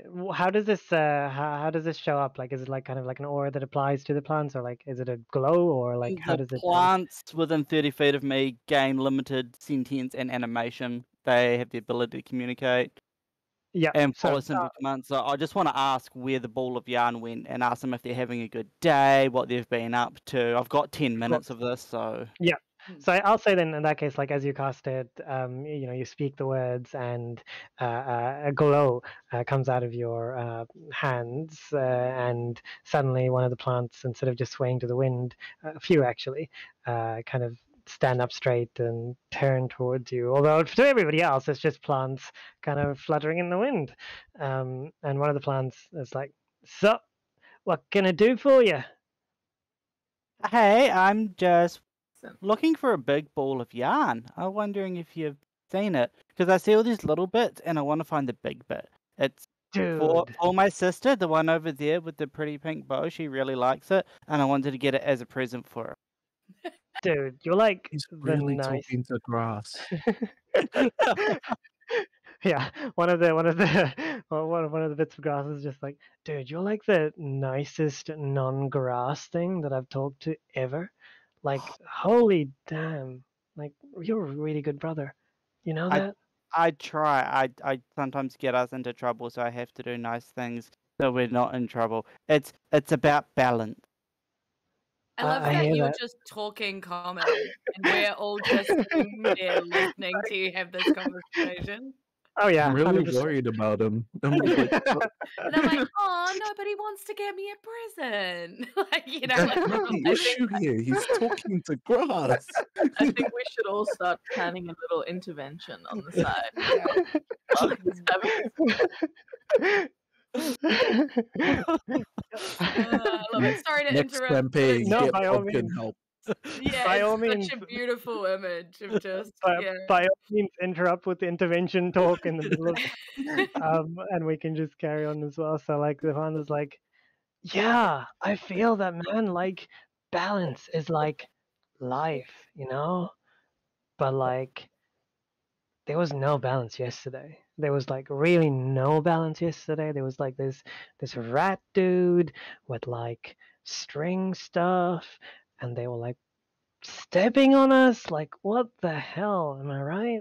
Cool. They need to chill out. That's Yo, not good. But you said there was a rat dude. Like, was he tall? Was he taller than me? I'm gonna go find him, and I'm gonna make him come back and say sorry, because that's not. nah, man. Like, he was really like probably a bit, or actually around your height. Well, actually, Steve saw him better. Steve, yo, Steve, and then another plant comes and is like, yo, Brian, long time no talk. What's going on? But yeah, I didn't see him. Like they were rats, 2 rats. Yeah. 2 rats. Okay. Mm-hmm. Why is he looking at that bush now? Is the bush talking?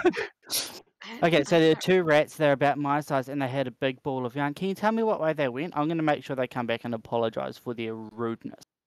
Yeah, no, totally. They went that way.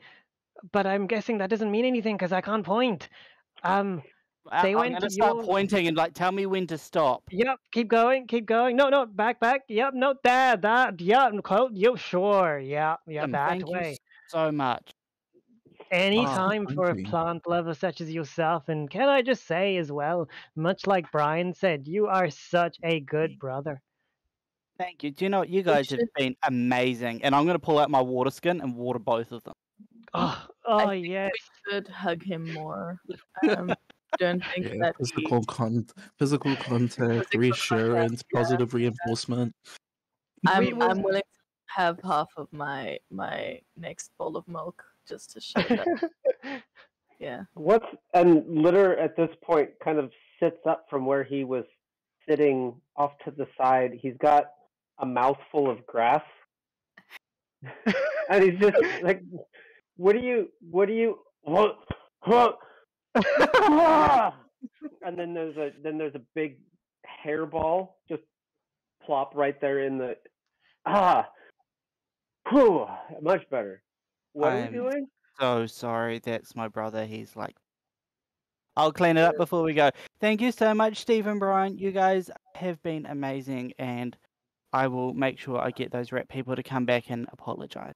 He It's named okay, the bush dude. and the grass. Thank you so much. Live long, plant bro. Live long. You too. I'll be back to make sure you're watered because it's very warm and you need your water. We do indeed, bro. We do. We'll see you Puss, soon. I think you Alright, should bye. make it rain on his grass so he doesn't worry about it. I mean, Very I worried about the grass. I technically can, but is that feeding into the illusion? You know, I But- just I worry. But he just said he's gonna come back here just to water this piece of grass. Like that. He does worries know me. rain is a real thing too, not just something I can do. But maybe I hope so. Maybe we could get him a garden at home.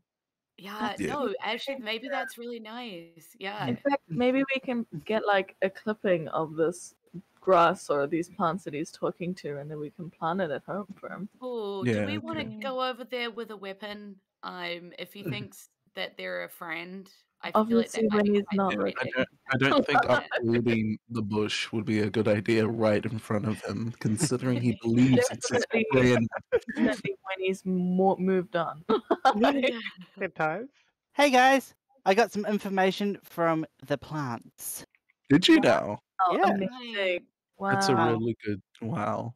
I just want you to know that I really support you, and Yeah. and you bring a lot to the family. You do. Thank you. We I love want you, you to buddy. have this, and I'm gonna tie my dark gray piece of yarn around his wrist, like a little. Just always remember that I love you, bro. Nith is just gonna sort of approach All- and like be all staunch, but give him like a big hug, like just looking off into the distance. Yeah. I can imagine poor Litter just sitting on the background. Litter's just sitting there with this whiskey tango look on his face, like, what am I, chopped liver? Yeah. I'm just confused. I'm just like, thank you, but I'm good. Like, it was magic. Like, as I looked at him, you know magic. Yeah, we all do know magic. We do But- know magic. We know a lot of magic, but we appreciate the work that you put in. I rolled a 9 in Arcana, so I don't understand that Not that at was all. magic. Yeah. Yeah. Totally. You're like, no.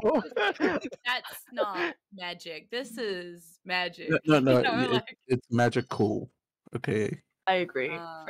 Love in all forms is quite magic. right. I'm like Yeah. gagging on the inside because I hate all of this, but I'm Yeah. just gonna hug everyone and be like, well, the plant said that there were some rat people and they went that away and they had a big ball of yarn with them. So I think if we go that way, that's probably our best lead. I'm gonna just flash back in my mind to him going like, and be like, okay. We'll You know go in what? We that don't really direction. have any other better clues, so Yeah, let's I mean follow the yarn's not here, so yeah. Yeah. And I have put a few more pieces together, but not Yeah, everything. you keep working on that while we travel. Yeah. Yeah. So, do you all then head towards the direction that Bob is pointing towards, or? Yes, with our Mm. satchels full of these pieces of yarn. Oh yeah, As- still. As the Go. party starts to head off, Litter will purposefully hang back and, in a bit of petty revenge, is going to step on the grass. Like, Are you doing this stealthily or? yeah, he's just kind of doing that. Okay, fine. He gets to talk to the plants, and everybody loves him, and nobody talks to me. Screw your plants. and just kind of rubs his paw, like just kind of wipes his paw on the grass that he was just talking to. Absolutely.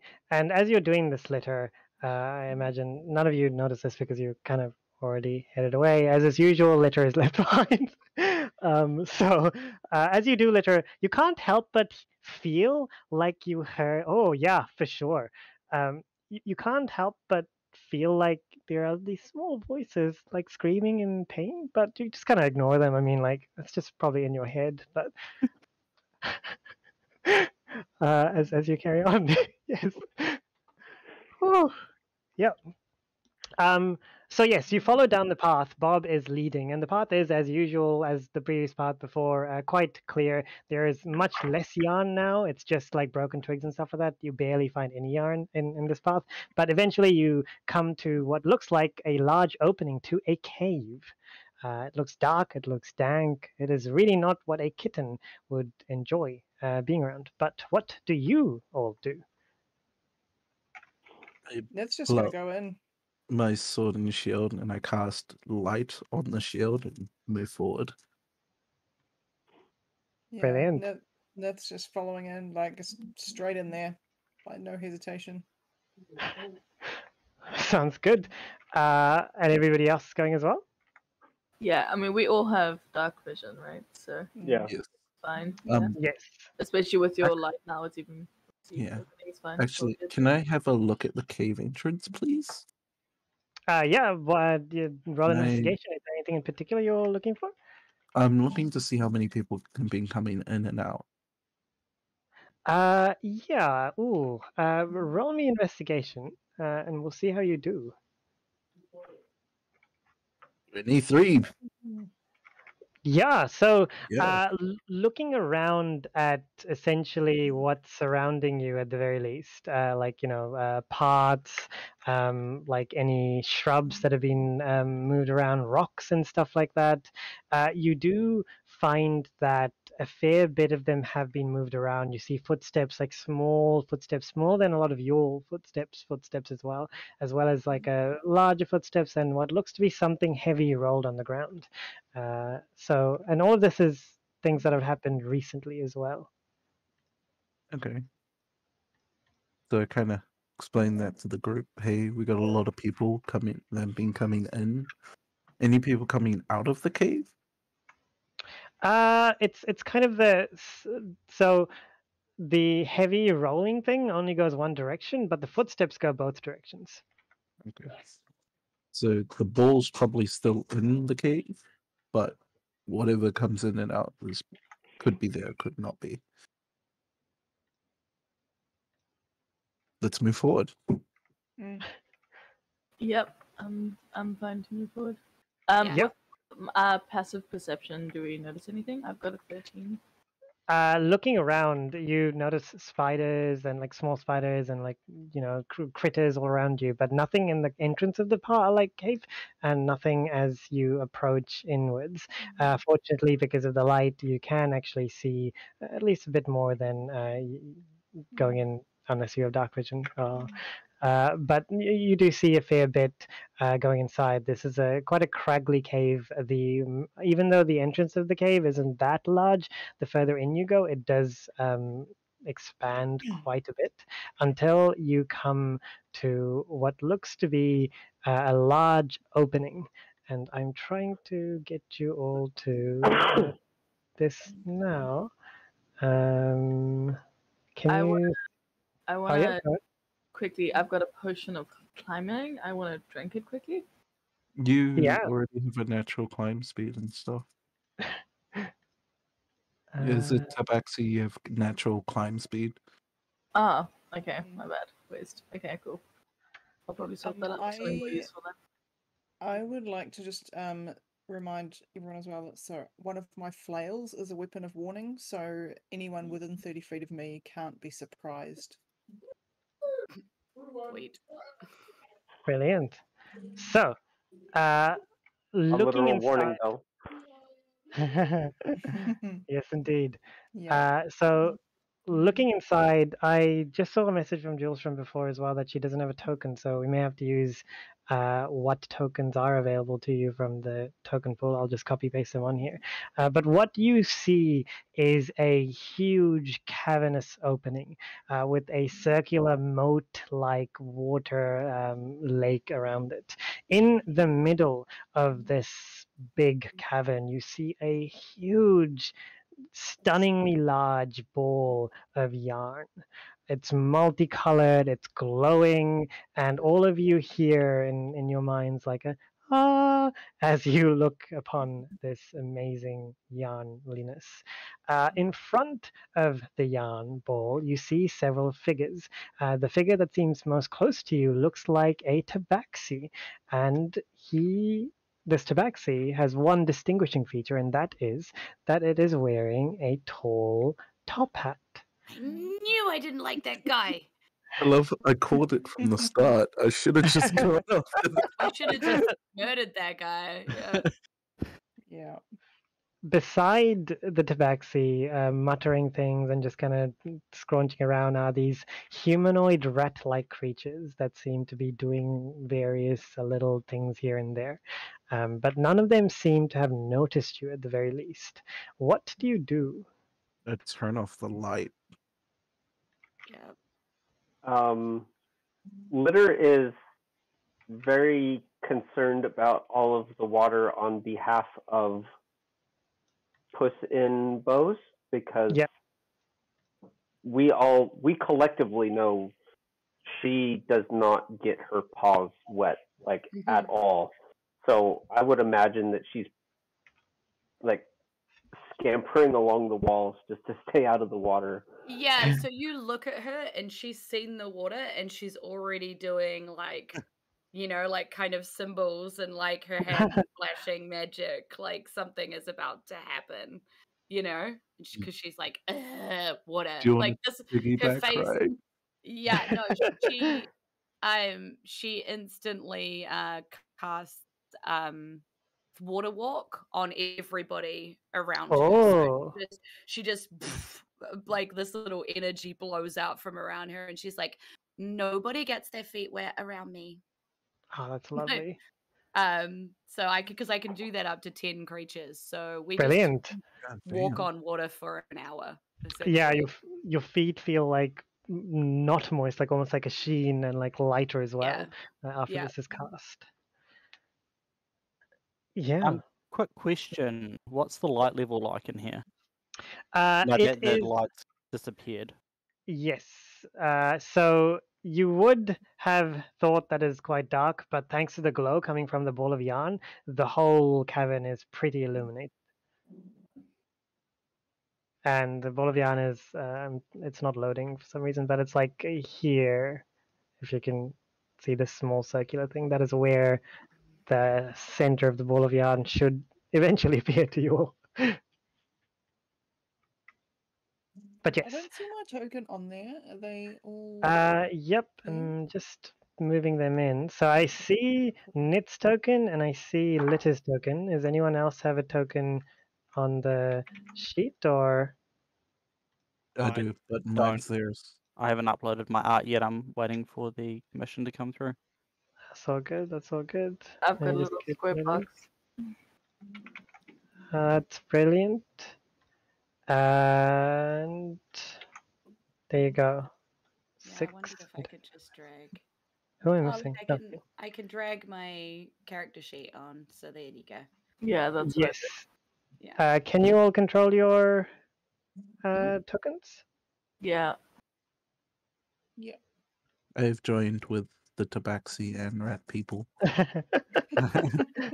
Brilliant. You're the big bad boss we had to fight at the end. I see how it is. Yes. Right. So she's cast water walk and she looks like she's about to crack knuckles and she's like, right, these people who steal balls of yarn are gonna get it. Yeah. Yeah. Why does Litter has 2 tokens? Oh. Which one do you want? I guess somebody. This one. Wait, do you want this one or? I'll You take want- the one on the top. I'll keep this one because it's got my health loaded on it. Cool. There you go. That should do it. I think you've done something to my token because I can't move it now. Oh wait, hang on. Never mind. That's because I had the ruler active. Can you move it now? Yes, I can. Sorry. Cool. All good, all good. Yes. So you're in like relatively dim light because the light gets dimmer as it approaches you. You seem to be, they seem to be unaware of you. They're talking to one another. That much you can tell, but at the moment you can't hear them because you're quite far away. They're not like speaking loudly. What do you all do? I turn to the group. Do you guys all want to move closer and get within range? And I'll be the last to move because I'm in heavy plate and I might alert them to our presence. Yep. She goes, "Oh, they're already in range of me. So you you lot." Badass. Yeah. I Yeah. mean, she's like, "I'll come with you," but yeah. Oh, yeah, no, they're well in range of me as well. Litter would I'm quite happy to stay back here. Litter would definitely try to stealth up a little bit. Mm-hmm. Do you want me to go ahead and roll that? Yes, please. Roll me a stealth and see how well you do going forward. You can roll advantage, is what I was going to say, because you're not making any sounds while walking on the water. Can Nith do Yeah, the same, that please? works. Yes, by all means. Yeah, Litter, you are very successful in your stealth. It takes a few seconds to get used to, the light, wow, double 23s.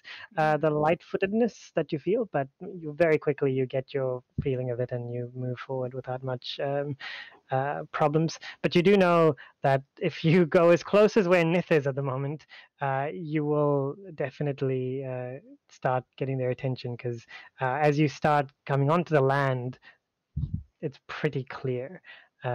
Like the small island surrounding it are these called like stalagmites surrounding it. So it's fine for you to approach until that point, but as you approach from there, you will inevitably be detected. Litter, I think Litter and Nith at this point sneaking up together. They look like a pair of hunting lions. Like Yes. they're down and they've got like their butt in the air doing a little wiggle. Like they're I love that. Yeah. slow prowl and using the stalagmites as cover as they get closer and closer.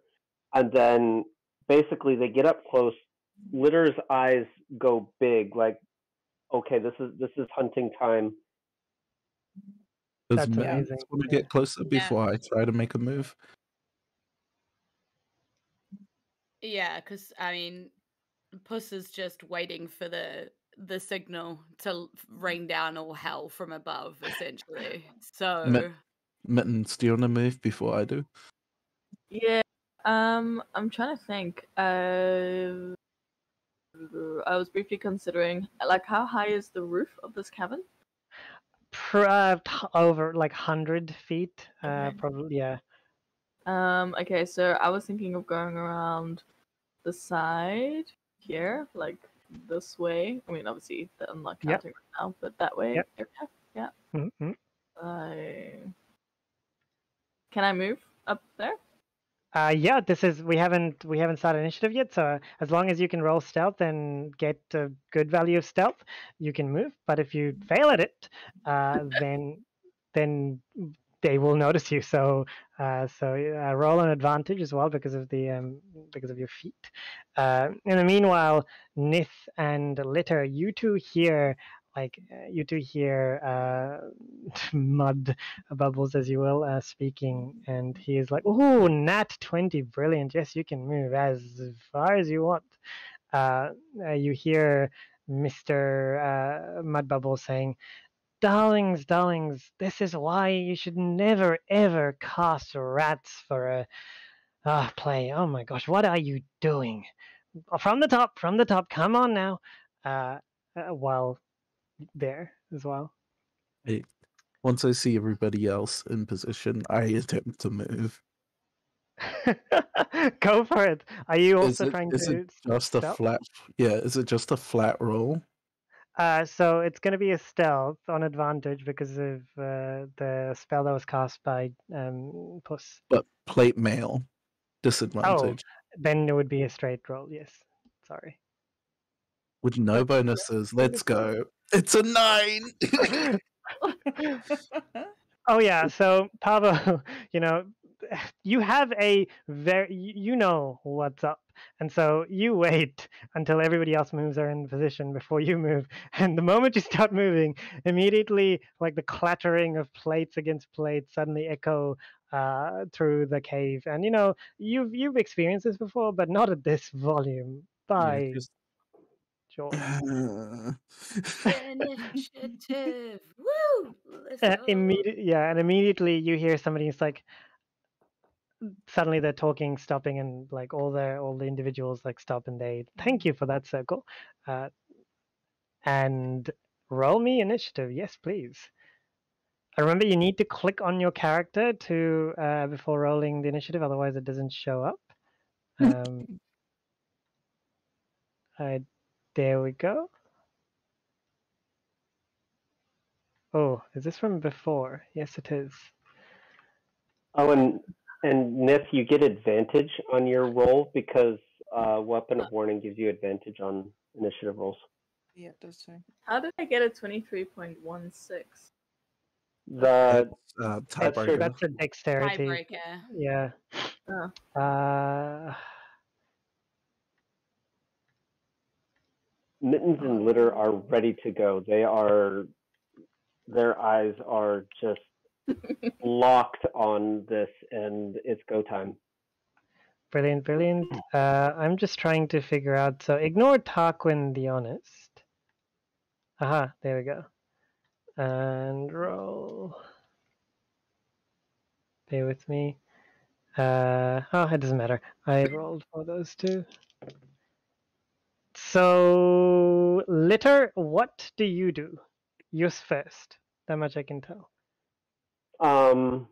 If you want, you can manually add them to initiative if you want them in there, but Yes, if you want to keep them separate, that's up to you. How do I do that? Right click on the token. Yep. And then add to tracker or add to something. Add turn. There we go. Awesome. Cool. And then if you have one roll for all of the rats, or if you roll them separately, that's up to you. Yep. And then if you click on the 0 on the turn order, you can manually edit the number. Yep. But then just don't forget to hit enter after you do that. Brilliant. There you go. Cool. Go for it, Litter.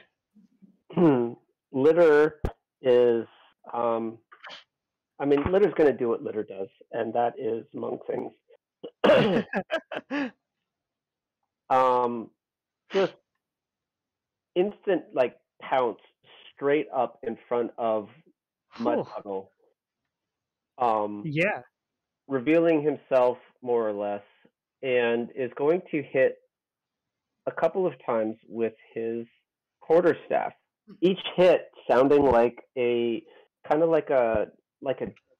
bathtub rubber ducky, because it's a quarterstaff of bird calls. Yep. That adds nothing mechanical. It's just a magic. Yeah. It's awesome. Advantage because of sneak attack, or like a stealth roll, or is this a flat roll? It's a flat roll because you're no longer stealth or sneaked or Okay. So that's a miss, probably. 10. Yep, it is. Oh, natural 20. That on the other hand. So I think the first time, you just jumped in, Mud Bubbles was expecting you because of the plate, so managed to easily dodge. But then Litter, you do such good. How much damage do you do? That is 14 bludgeoning damage. I need Mud Puddle to make me a con save. A con save. That is 14. Let's see, just do a quick double check. I believe 8 plus meets it, beats it, so that's a pass. Yep. And then is going to flurry of blows and just unleash on this guy and just start scratching away. Oh yeah. So this is 2 attacks. So 1, 2. Oh. Mm-hmm. And so the first one, the 17 to hit. 17 does not hit. 9 does not hit either. Okay, that is So- his. Actually, no. I have one thing. The open hand technique. If he uses a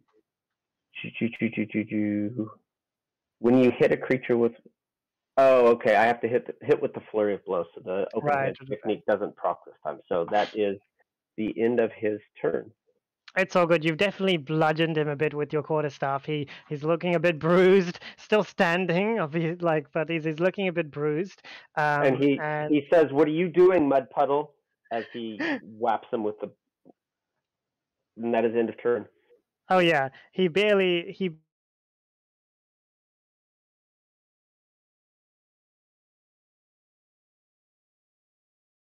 Uh-oh. Frozen DM. Elevator music cue.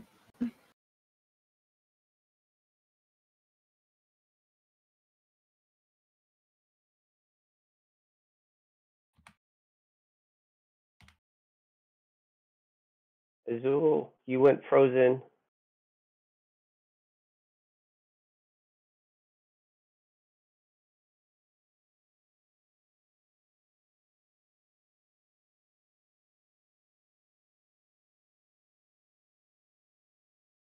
Is Buzzman? Uh-oh. Yeah.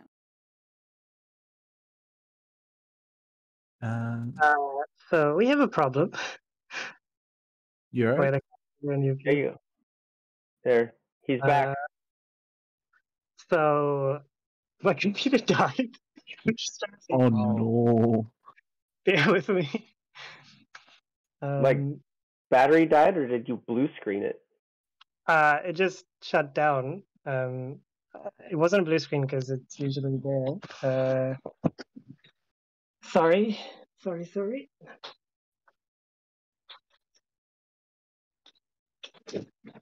That's not good. So I'm just gonna turn off camera, otherwise you're just staring at the ceiling. Sorry, ignore my message. That was an accident. That's all good. Well, he missed hitting you at the very least. That much. I can tell you that much.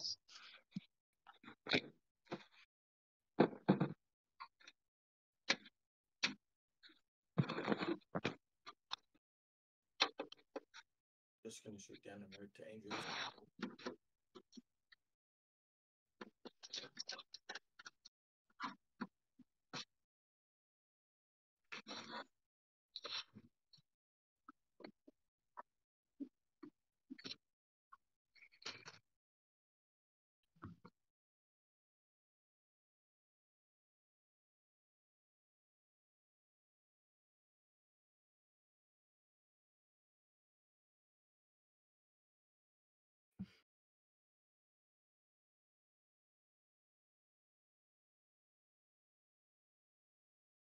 This means we win, right? That's the Yeah, like we all get 5,000 XP and level up to level 11. all I'm saying is like we can move, but they can't. Oh no, wait, I can't move. That's because I don't have the right thing selected. Never mind. Just gonna.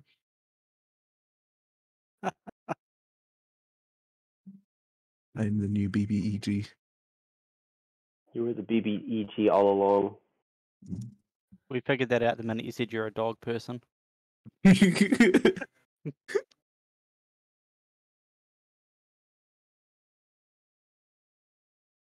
Secretly a dog person the entire time.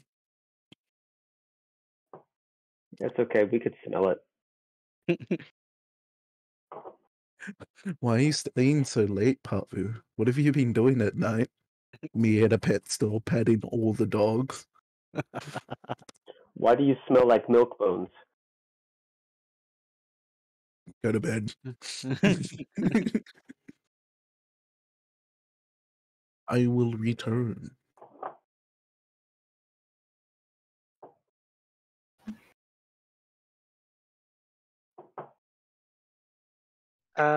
So I think I know what the issue is. It may just take some time.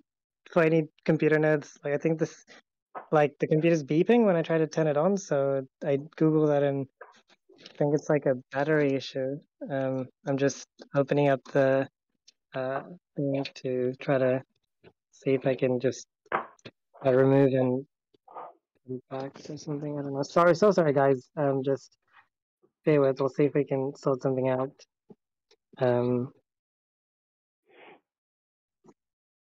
It's all good. Technical things happen from time to time. It's just not fun.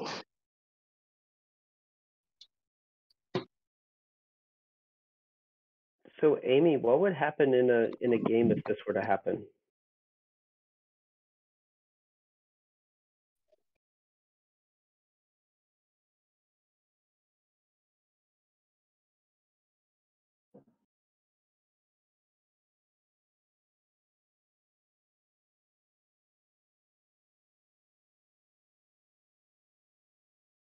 Would have been like, co-host, engage. Yeah.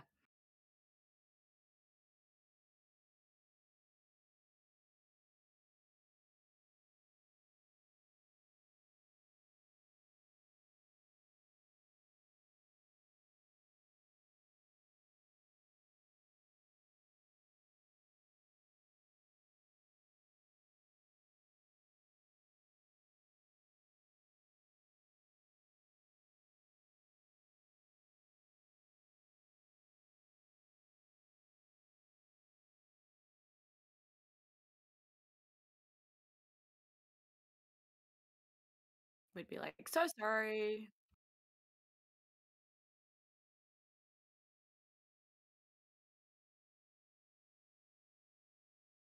We had, yeah.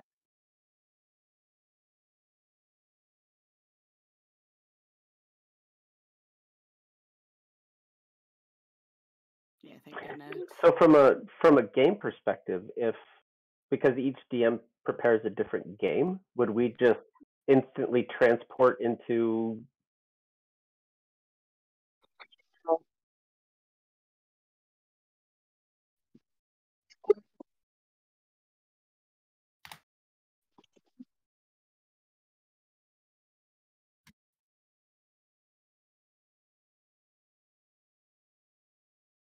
Yeah.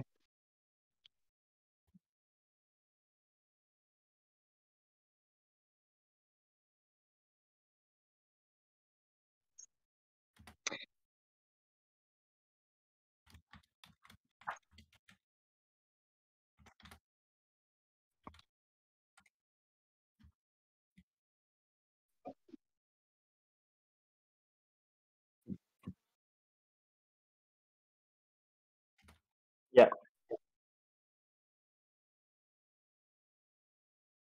Fair enough. Grass.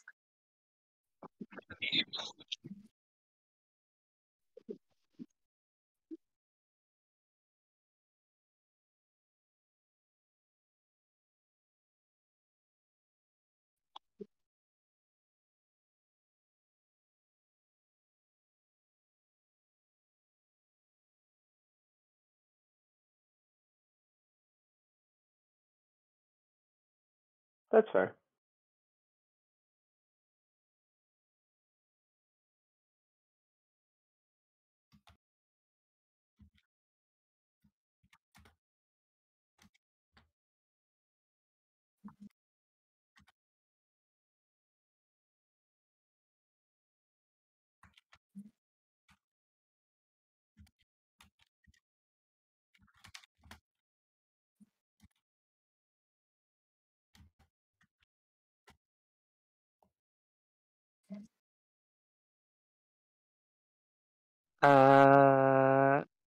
So it's not working. I was pretty sure I knew what the issue was, but I don't know. I'm not sure what to do. I can try running like this, like with just paper and Google on my phone.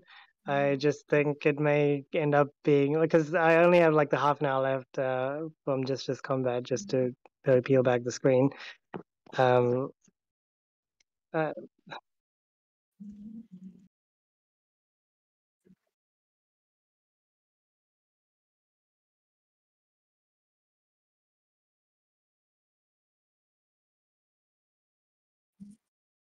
yeah, I mean, And the only I other option.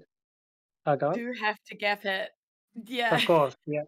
That's why I Like, just went in chat. That's what I do. Have a look at my character sheet. Feel free to, somebody okay. else can run me.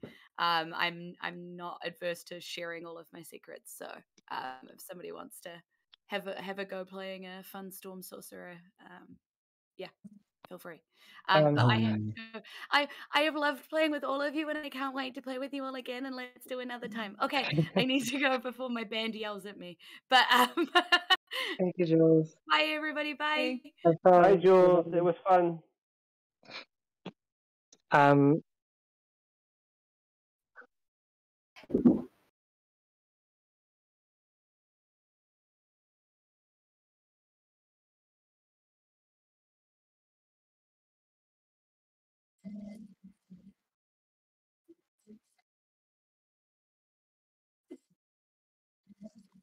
Yeah. We have a backup day, don't we?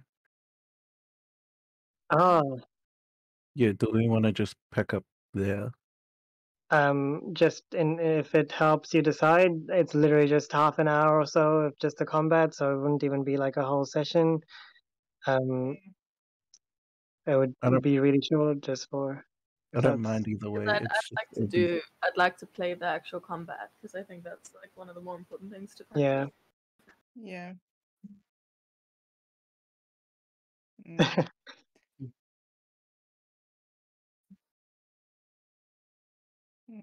Yeah. And I'm really loving this game too. It's really cool. I really want to finish it. I feel like it's great. we definitely need all the cats together. Yeah. I think I had the aversion to another July date originally, but if it's a shorter one and this was on the battle, I'm happy for that. Ultimately, this was the commentary that I was, or the feedback that I was providing towards the first game, where we were kind of lacking this litter play off of it, like play back off of each other, like the role play side, where like we're teasing each other, we're instigating, we're placating, whatever. Just that introducing that whole sibling dynamic, I think, is what we were missing, and that's what I absolutely loved about today's game. Is that it was the story, but it was also a highlight of a litter of siblings and our shenanigans. I absolutely love that. Yeah, you really push those shenanigans. Poor grass, man. I like all of your shenanigans. Yeah. In that case, if it's not too much trouble, I'm so sorry, everyone. I'll sort this out somehow. I'll have a backup laptop as well next time. I have a laptop, but I've got nothing on there, and it's no, yeah. Just so we have like everything. Yeah, I'm so sorry. I have no idea what's going on.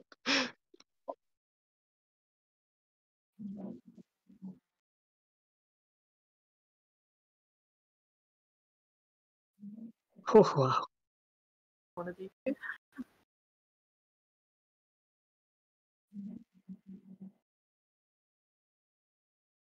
Much appreciated. Yeah.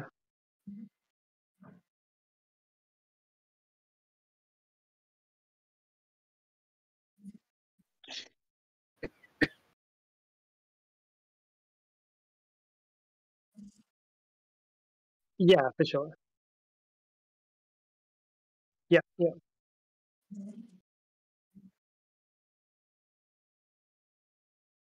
We're back. Yeah. No, Everyone has to wear the exact same clothes that they're wearing right now. Yep. Okay. Same Outfit's the same, everything. Yeah. I've got to make sure the sun's in the same position for my Yeah. lighting. Yeah, I'll go Yeah, talk to the sun god for you. Oh, thank you.